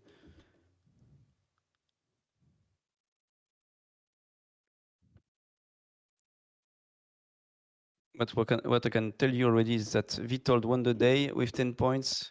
Joran Jeden with 8 points. Vic was on the third place but cannot score any points. We have then Donapierre Luigi, the Frenchman, on the podium.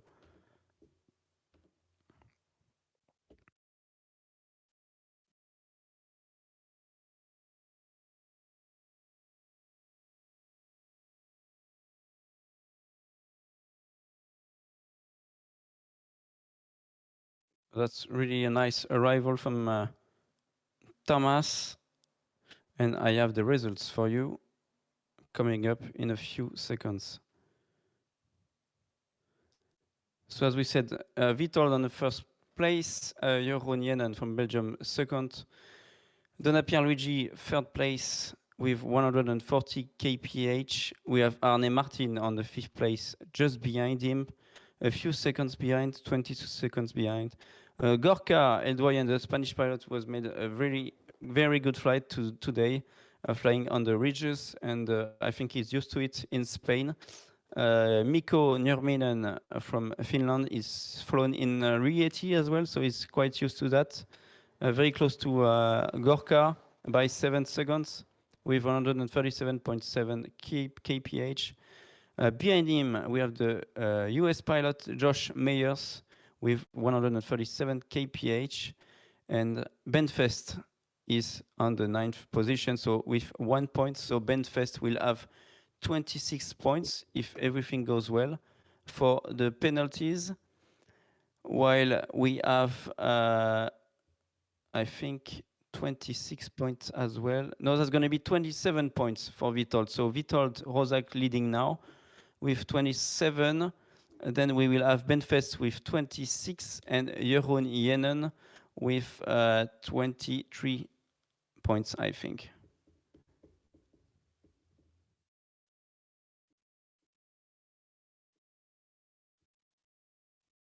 So congratulations, Vitold, for leading now the competition.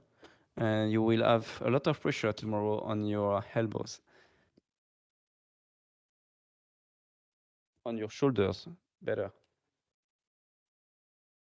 So don't miss tomorrow. We'll be with the Condor team with Chris, and you will be able to ask your question in the chat about the development of the game, about anything, about any remarks that you would have for the game. You can still thank them for the game as well tomorrow, because it's the only soaring simulator that we have, and definitely the best one. Even with the last Microsoft Flight Simulator, we don't have such a good realism of the flight, of the polars, of the thermals, and so on. So it's a really great tool to learn how to fly and to learn how to compete and how to fly fast. So yeah, on my side, I would like to say thanks a lot to them.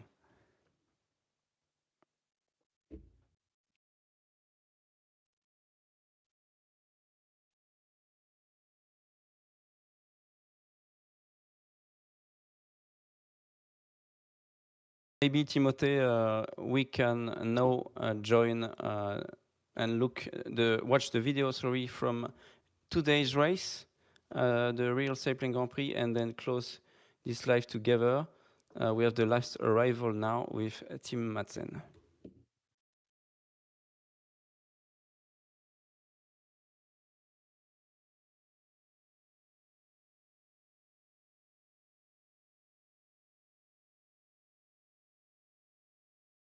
From Condor 2 and the arrival, and I will see you tomorrow. Briefing at 17:45 UTC, as usual, same place, same time. I'll do it from Saint-Auban, so maybe with a camera outside. And yeah, don't miss out as well the last flight on Saturday. That will be the last flight for this first virtual SGP, and we will probably comment from the Saint-Auban airfield, and there will be a lot of people joining us and commenting the last race. Probably Thilo will come as well, and a lot of pilots, probably the winner of the day, the winner of the real SGP will come. So join us. It will be absolutely amazing in Saint-Auban in 3 days. So 3 days of competition are coming. And enjoy your night, everyone. Thank you for following us, and see you tomorrow.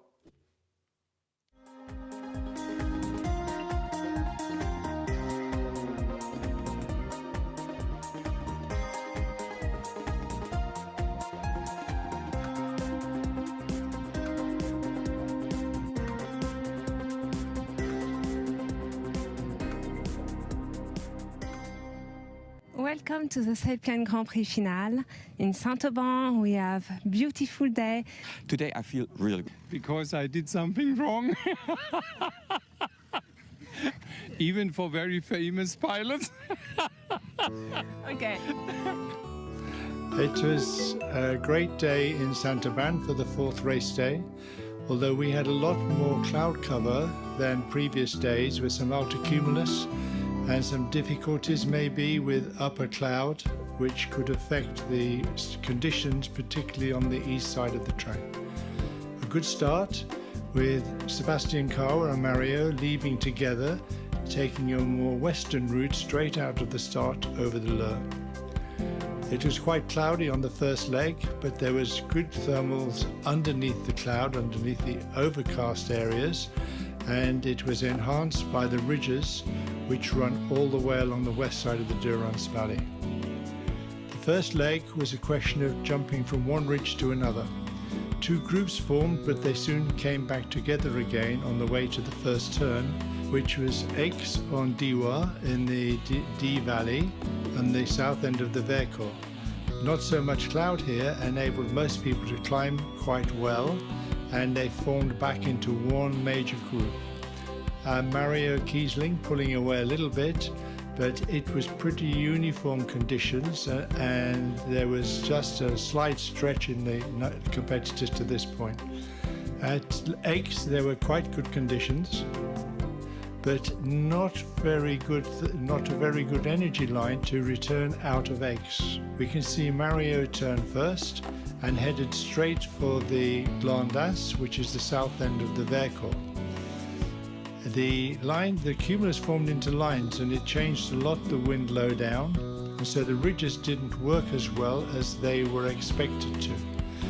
However, most people managed to climb and onto the mountain just north of Aspres-sur-Bouche on Les Apotes, and noticeable by his absence was Mario, who got stuck before the col, having tried to use the ridges. A good climb here enabled everybody who was arriving at this point to climb to a good altitude of 2,400 meters before continuing on this leg towards the Barcelonnette Valley.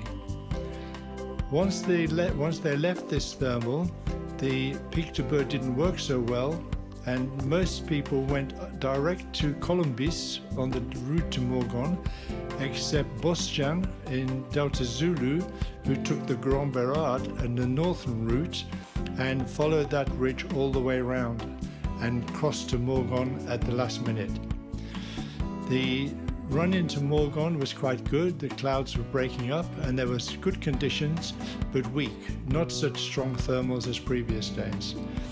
The climb on the Morgon worked okay, and approaching, all of the gliders joined at one stage. As people left, more people joined underneath, and it was a good point to top up. From Morgon, it was a run down the Barcelonnette Valley on the north side. This was extremely weak, and it was quite slow. Nobody really gained any altitude, and those who got low going into this second turning point found that it was quite difficult to come out again. Several of the pilots, including Philippe de Pesci and Maximilien Seiss, they sank a little bit low on this point and never really climbed on the way out. It was just possible to stay along the ridge near the top if you were at that altitude, but if you were lower, it was really quite difficult. Into the turning point in the Barcelona Valley was first Sebastian. He was the second out though, as Bostian had already been in and come out and onto the second leg. Bostian took the turn at about 2,000 meters and Sebastian and Werner were lower. This allowed Bostian to take a high route around the Pic du Bourg but he didn't climb. Sebastian came out from the peak and he found a climb over the valley well to the south. Bostian carried on looking for a lift, but it was quite overcast now and quite difficult conditions. Good strong wind from the south made the final glide a little difficult, but they had to get a little bit more altitude because they did not have the altitude to glide. Approaching the turn, Bostian made 1,500 meters at the turn. Sebastian was very close, breathing down his neck with 2,000 meters. Bostian found a small lift and he just made a few turns in small lift, and then he managed to keep ahead. 3 kilometers ahead for most of the time. The final glide was a very exciting final glide, with Sebastian closing up, but Bostian always staying ahead. Bostian finished first and Sebastian finished second on this day. And a great flight by Bostian and a very exciting final glide. What a race. Congratulations. Yes. How was it?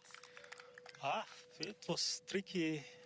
Mountains, weather, different winds, shadows, really tricky. You went through Chabrière when you went back to the second point. Yeah. But when you came, so that was a very good option. But when you came back, you decided to go through... Because there was shadow and a nice cloud, let's say, street towards, from the turn point towards southeast, and I joined that line and I just went on the, let's say, good way to the turn point. Okay, what was the feeling when you found the last thermals, the last clamps that you really, really need? Yeah, I observed all the time on the back, most time Sebastian, and I saw that I'm around 10 kilometers in front, and that's why I made a little mistake on the last turn point in Aspre. I saw a very nice cumulus, but it was too far. So I rounded a little bit too long around, but nevertheless, It was very good for suspense. Thank you. You did a very good race. Enjoy. Thank you.